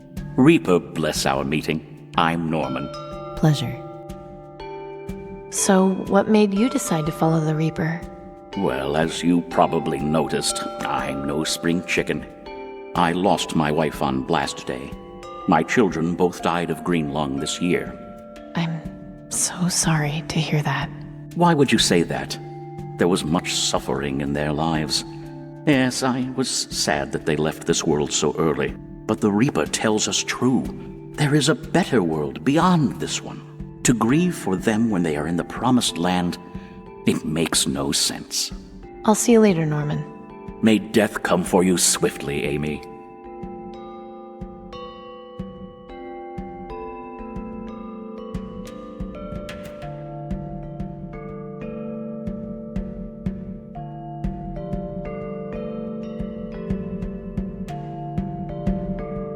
I shouldn't bother. Are you enjoying yourself? Yes, but I had some questions for you. I'll be happy to answer them. So, what is it you do in here? We wait for our appointed times, when the Reaper will appear to us and guide us through the ether to the promised land. Every one of us has an expiration date, if you will. We gather here and hope that ours will be this very day. When one of us does pass on, we celebrate them and ask the Reaper to consider us for the next journey. In the meantime, we enjoy each other's company and express our adoration for the Reaper and his grim task. Is there a reason everyone wears a top hat? As a sign of reverence and respect. Our leader has described the figure of the Reaper to us many times. He wears a tall black hat and long robes. You must have noticed the symbol we have adopted to represent him incorporates the image of the hat. I did notice that, yes. By wearing these hats, we feel a closeness, a kinship with him. How come Jess doesn't wear one? She chooses not to. Her reasons are her own. Can anyone join your group if they want to? Yes. Anyone who is prepared to face and accept the inevitable is welcome to join us. How do you know when people are ready? The sincerity of wanting to die can't be easily faked. When I first spoke with you, you clearly weren't ready. It was easy to tell when you were. Isn't it possible to misjudge? Of course. But most people who aren't truly ready to die don't normally stay in the flock for very long. It has happened before, and it's a pity to lose them, but hopefully they will return someday. What brought you into the flock? I was looking for solace. Last year, I lost my entire family to green lung. I was devastated. And one day, I was walking through the market district and, like you, happened to speak to a fellow acolyte. She told me about the Reaper, how we shouldn't fear death, and my eyes were opened. Rather than mourn my family, I should be happy for them. After all, isn't there no better reward than to be taken from this miserable world to someplace better? They have known the Reaper and seen his benevolence. All I can do is hope for the same. My former life has no meaning. My future lies in the next world, and the Reaper will take me there when the time comes, so I may be with my loved ones again. Does that answer your question? Yes, I think it does. I think you will find that many of my brothers and sisters joined for similar reasons. I'll speak to you later. I look forward to it.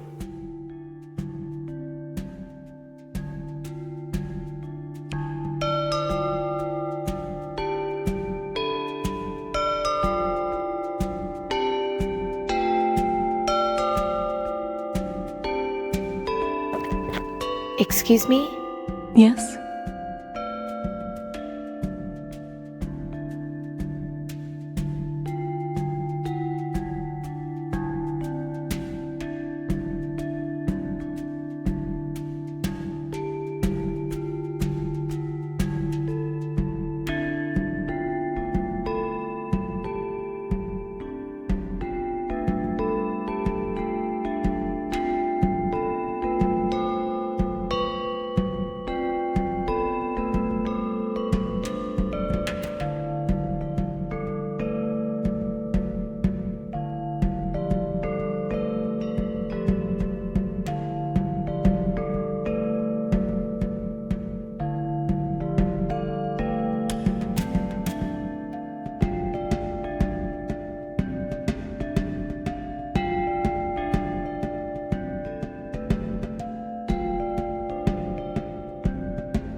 Are you the leader of the Reaper cult? Indeed. My name is Jess. Welcome. I'd prefer it if you didn't use such a pejorative word to describe us, though. We're the Acolytes of the Reaper. Please address us by that name, if you would. Of course. I'm sorry. My name is Amy, by the way. A pleasure, Amy. May you find the peace you seek here.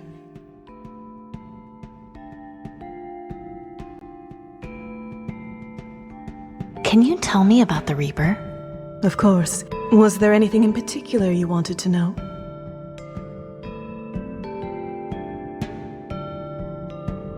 Who is he?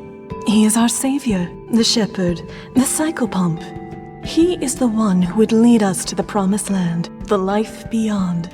Heaven? It has many names. Heaven, paradise, nirvana, the promised land. But though the names vary, the concept remains the same. Can you be sure it will be better? Or that there even is a promised land? Even if what lies beyond death is nothing but oblivion, it would still be better than this world. I suppose so. What does the Reaper do? He removes us from the misery of this life and takes us beyond. How? His legion of ravens patrols the skies and searches for the sick and dying. They appear to those who are near death and summon him. Ravens? Yes, ravens with red eyes that refuse to sing. If you see one, it means he is near. I've seen quite a few of them, actually. Then consider yourself lucky, Amy. You are not long for this world.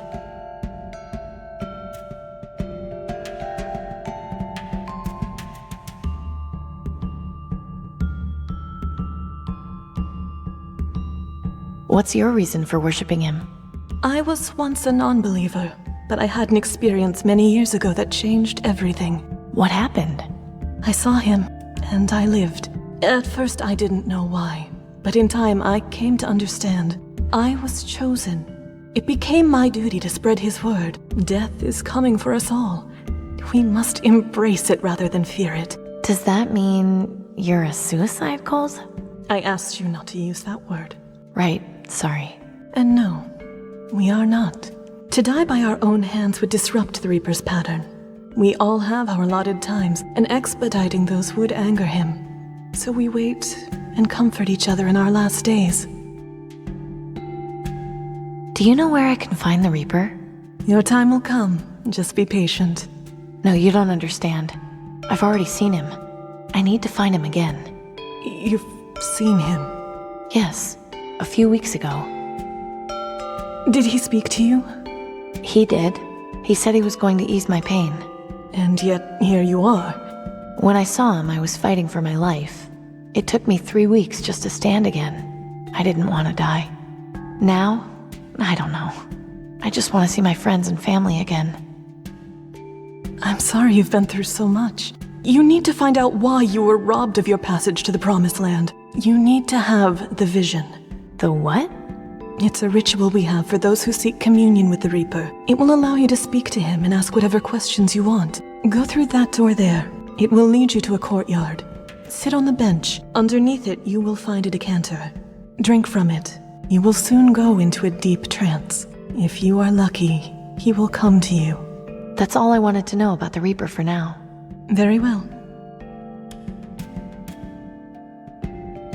How come you don't wear a hat like everyone else? When I saw the Reaper, the encounter left me feeling terrified. My hair turned white, seemingly overnight. When I began spreading the word, I decided to use my hair as a symbol of my encounter, as proof that what I saw was real. To cover it up with a hat would be a disservice to his legacy. So, why is there a plane sticking out of this church? The story goes that on the day the world ended, there was an airplane flying overhead that got caught in the blast. It ended up crashing into this cathedral, killing all those on board as well as everyone inside the building. That's awful. Is it? They were spared the misery of the world after the catastrophe. I rather envy them, to be honest. Have a good day. May death come to you swiftly, fellow seeker.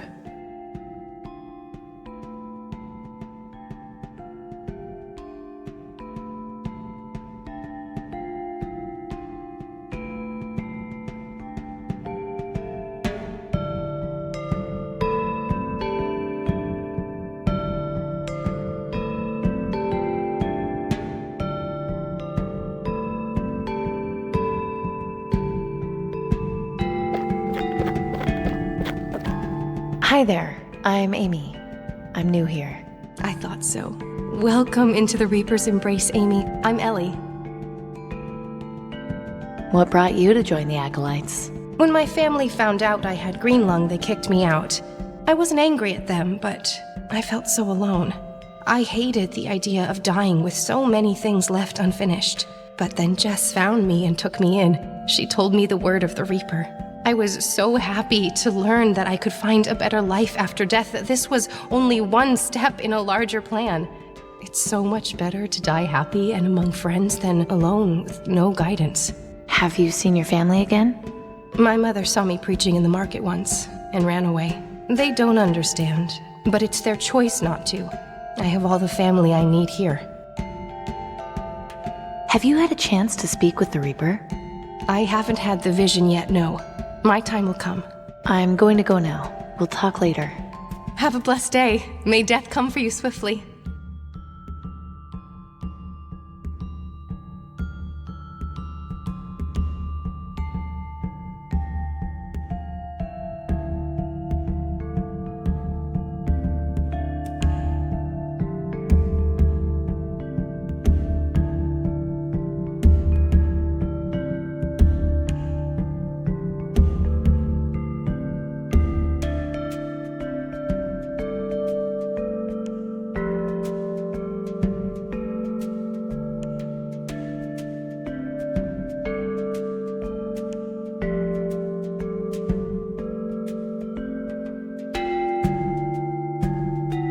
This wreckage is horrifying, but maybe there's something I can use.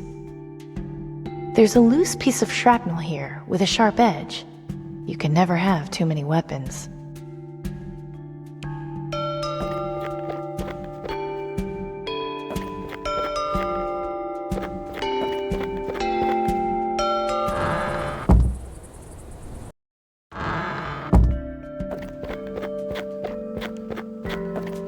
Hello there. Hi, What's your name, kiddo? Maggie. What's yours? I'm Amy. How old are you, Maggie? 7. That's kinda young to be in a place like this. Mommy brought me here. She's been coughing and tried to get better. Then I started coughing too.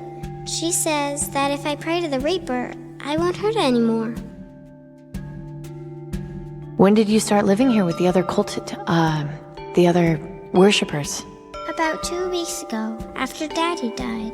Mommy and I were really sad, but one day she went out to the market, and when she came back, she said she'd found a way for us to be with him again. So we came here and met all these nice people. Sometimes I still feel sad, but they help me feel happy again.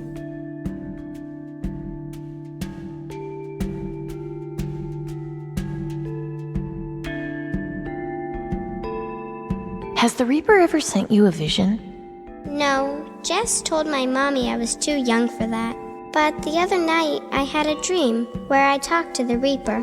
He told me that when my time came, I would see my daddy again and have lots of candy. Have a good day. May the Reaper take you!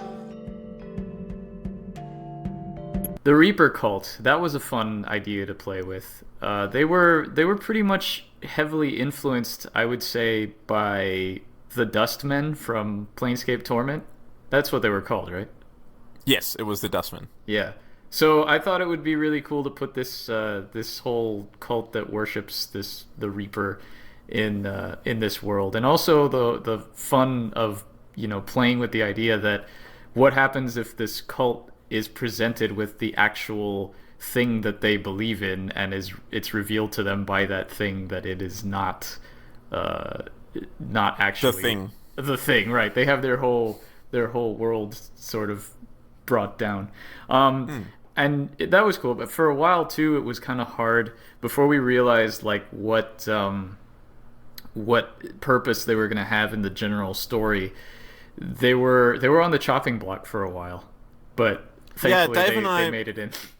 Dave and I, for a long time, both sort of said, this is there's nothing to this. We could sort of cut this without losing much. But eventually, sort of, I know, especially with the vision, there was one point where Dave made you tweak it so much when I went to just report a bug and I went, hey, for the vision, you went, no, I'm not changing anything else. I'm like, wow, he's really over fixing this. But yeah, they came a long way, and I always liked them as a reference to Planescape Torment because I love that game, and it was cool that you played the game and sort of could see why I liked it so much and try and work some of that into the world. But for a long time, they really didn't fit in the story. They were just this cool thing outside of the world that didn't fit in our narrative very well. So I think now they fit in a bit better. They have a bigger role to play and bigger stuff. I think the biggest thing that sort of turned them over from being kind of pointless to having a real reason was the fact that we made Amy actually have the plague and actually be dying. Definitely, yeah. Yeah, that's kind of the turning point for them where I was like, okay, there's a reason for him now. Yeah, because originally I talked about my first draft before, but there was originally the whole experience with them was that you had to find an apothecary who was a member of the Reaper cult to get an ingredient for a potion, which was really convoluted, and you had to sort of become an initiate of the cult in order to be able to speak with him, and that was really kind of another thing I wanted to mention too was the whole idea for the plane inside the cathedral came from I went to a sculpture park here in New York, in Queens, called I forget what it was called, Socrates Sculpture Park or something? I don't know, but they had a sculpture where it's kind of like the inside of a plane, and you walk inside like the fuselage of the plane and it's all decorated real cool, and I thought that was a pretty striking image. So I at first thought about maybe making their cults inside a crashed plane, but then we sort of it evolved, and then it sort of just turned into this cathedral with a crashed plane in it. Yeah, you kind of brought the idea of the crash plane to me, and we turned it into something bigger, I think. Because I'd been in the Perth Cathedral, and they've got this interesting thing where they've got an old cathedral that was run down and basically rebuilt it with new stuff. So you've got half a cathedral that's old and half a cathedral that's new, and kind of these two worlds colliding was a really interesting image to me. Yeah, and so colliding is right.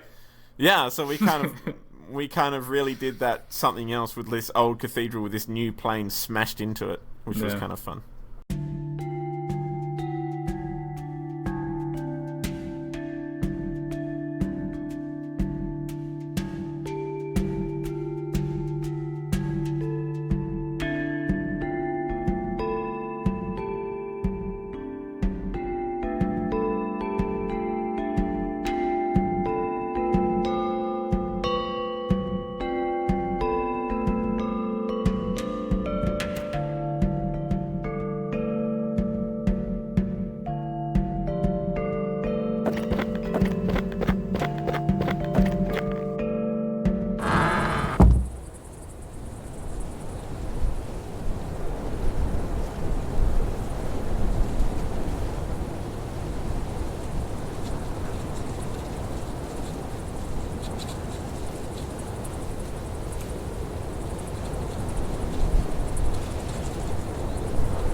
I'm so glad Gus and Pop aren't here to see this. Ew.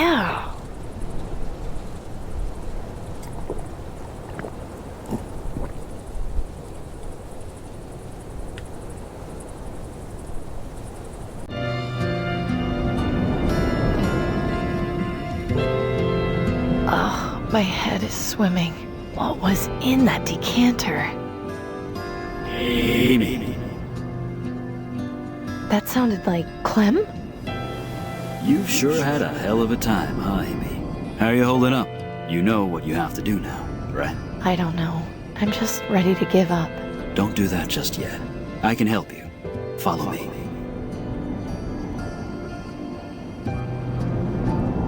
I mentioned earlier that in 2013 I went to Australia to visit you and we hung out and talked Shardlight, but we had one of the places that we went had a pretty big influence, and that was the city of Albany, Western Australia. Would you like to reminisce about that trip?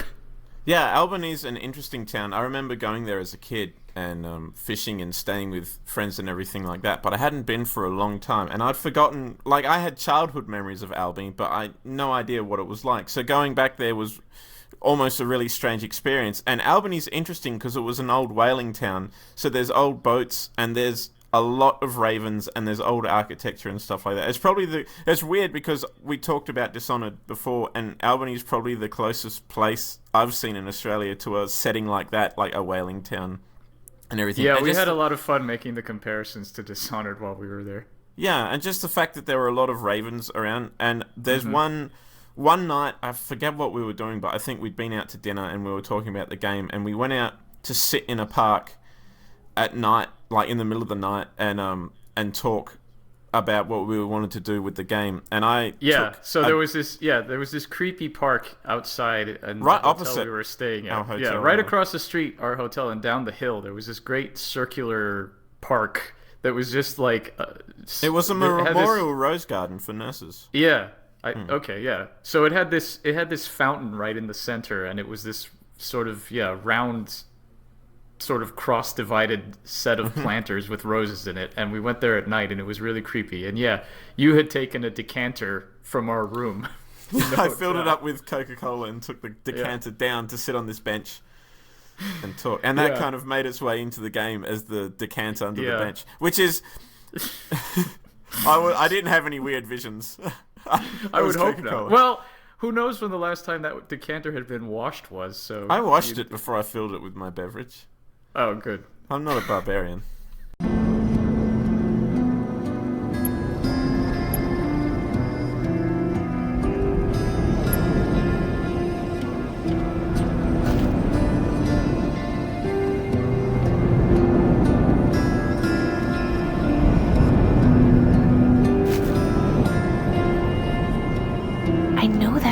From somewhere.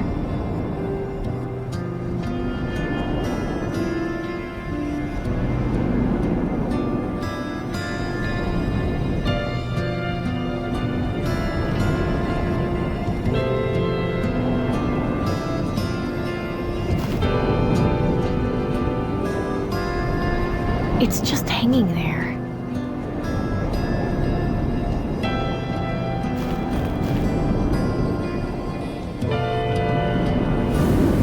Why are we here, Clem? I thought the whole point of this was to talk to the Reaper. You've got some jumbled thoughts going around your head. You need to get those sorted out. How am I supposed to do that? There's some folks who will help you with that. Hey, Amy. Denby. Hello again, Wellard. Oh, God, not you again. Hey, kiddo. Dad. Each of them is here to help you put your thoughts together. I'll just leave you to it. See you soon, Amy. When Dave first showed this scene off on Twitter, a lot of people mentioned that they noticed it was a reference to the node space area from the Blackwell series, which it absolutely is, but it's also got points of similarity to two other games as well. Francisco asked me to draw it in a style similar to that of a game called Falling Skywards I made years ago as part of a fundraising bundle, and the whole sequence where the main character has a vision involving now dead characters from earlier in the story and then wakes up sitting on a bench again is very similar to a dream one of the characters in Techno Babylon has. I really liked drawing the scenes around this location. It was a chance to break away from the rigid perspective and ideas and draw something a bit more surreal, which is always something I really enjoy. And also, I love drawing in pink. I think there's nowhere near enough pink in games, and this was really nice to do. Originally, this vision just had Clem, Denby, and the guard appear in front of you, try to guilt you and make you feel bad for yourself, and then disappear. And we decided that wasn't enough. There needed to be more. And in the end, we managed to kill 2 birds with 1 stone. Because in earlier drafts of the game, your first meeting with the Reaper, spoilers by the way, reveals many things at This vision sequence changed quite a bit from its inception to its final design. I took heavy inspiration from Dishonored, specifically the bits where you go into the realm of the outsider, and I wanted the vision sequence to feature a bunch of surreal imagery with Amy wandering around and seeing all sorts of weird stuff. At first I figured a way of making it interactive would be to have several ravens flying around, some with red eyes and some without. Amy would have to use her crossbow to shoot the ones with the red eyes, after which a giant raven version of the Reaper would appear and give her guidance. I realized that this would be about as fun as a duck shooting minigame, so I scrapped the idea of making it much simpler. It then became a sequence where Amy just kind of sat on the bench, and Clem, Denby, and the guard appeared to her, saying various things to represent different parts of her subconscious, with Clem representing her morals, Denby her guilt, and the guard her anger. Symbolically, it was kind of cool, but it just wasn't much fun to play.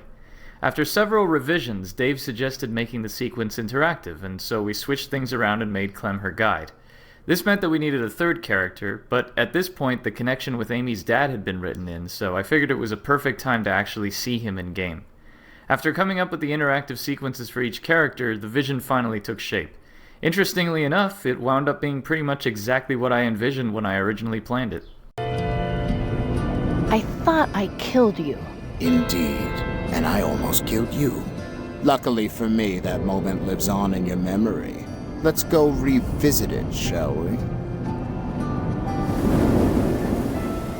You know, I thought you were done for after our little disagreement.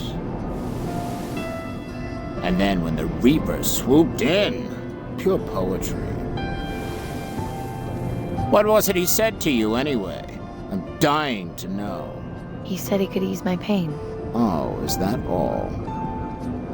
No, he said something else, just as I was blacking out. That's right, he did. What was it? I can't remember. Can't remember or don't want to remember? Mental blocks sure are problematic, aren't they? He's blocking. I've looked better. That's him. That's the Reaper. He's saying something to me, but what? I can't get... You're in my way. Yes, that's the nature of mental blocks. What are you going to do about it? You're in... Yeah.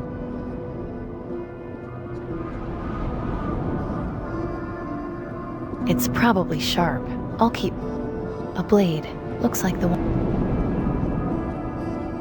I'm really sick of you.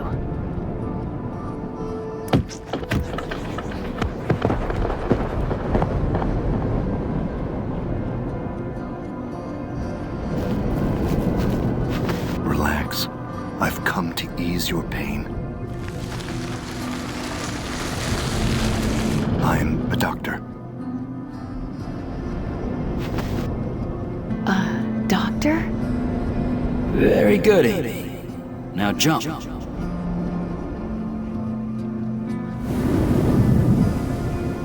Dad, it's great to see you again. Great to see you too, kiddo. How have you been? I've been better. How come you never told me you were a rebel? Becoming a rebel was my choice to make. I wanted you to live as carefree as possible. The less you knew, the more time you could spend playing with your friends. Being a kid. I think I understand. Now come on, we've got work to do. Right, let's get back to work. It's been way too long.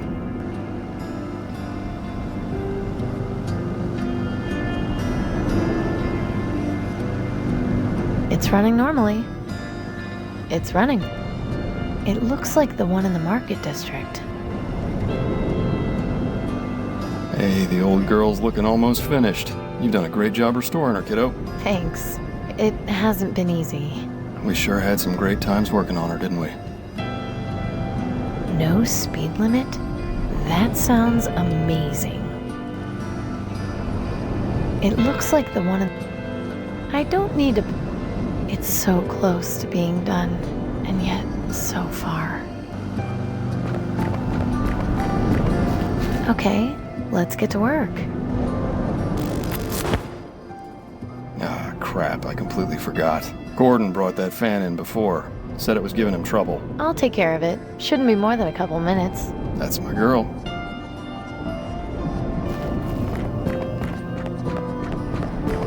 Let's see here. There, kid stuff. Good going, kiddo. Now we can focus on the car.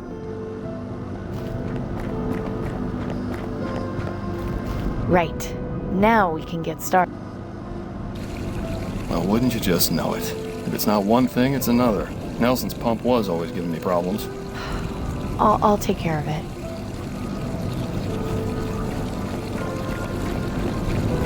Right. This shouldn't take too long. Done. No sweat. Nice one.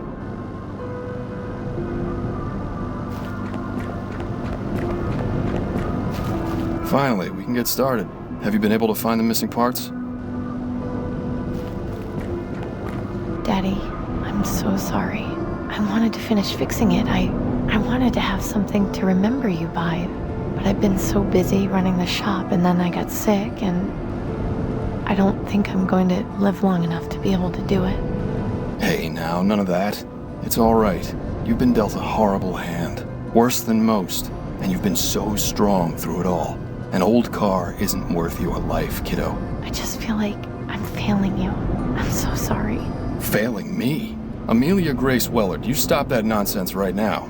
You've already done more with the rebels than I ever did. It's gonna change the world. You've got too much left to live for. Too many people depend on you. You can't give up here. Okay, I know you're right. I think I just needed to hear someone say it. Thank you, Daddy. I'm your dad. It's what I do. It was great seeing you again. I love you. Love you too, sweetheart.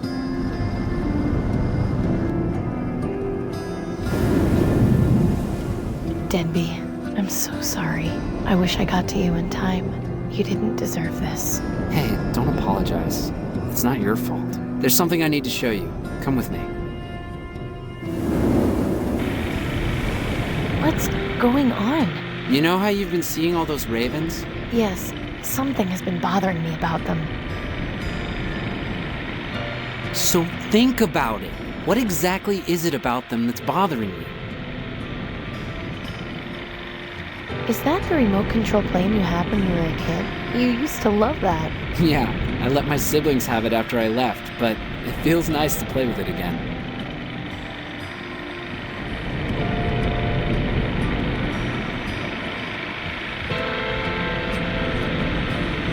A raven with red eyes. This is like the one that helped me escape Rockwall.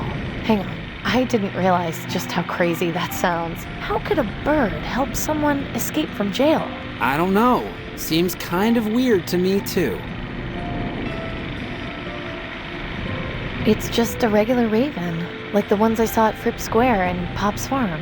All they do is wait to eat things and make noise. Sure, that's what ravens do, isn't it?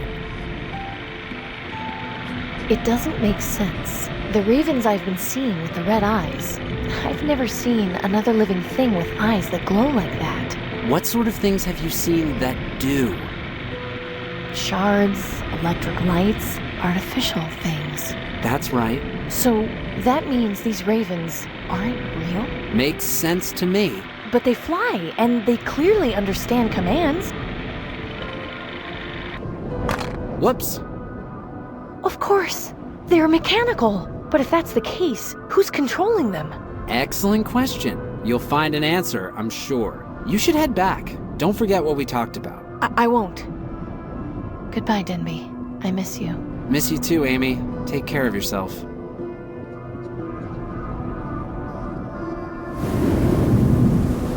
Get everything sorted? I think so, yes. Great. Time to send you back. Thanks for all your help, Clem. I'm sorry about... Don't you worry about that, Amy. I went out helping the rebels. Couldn't have asked for much more than that. Now you get yourself back, and you do your part. I know everything will turn out fine.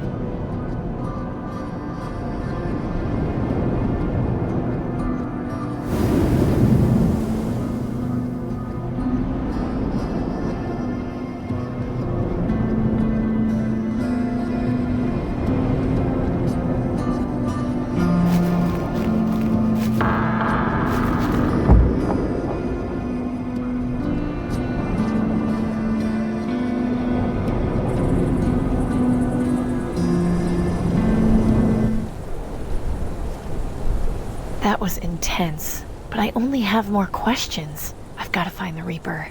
Only he has the answers. Wait a minute. Where did you come from?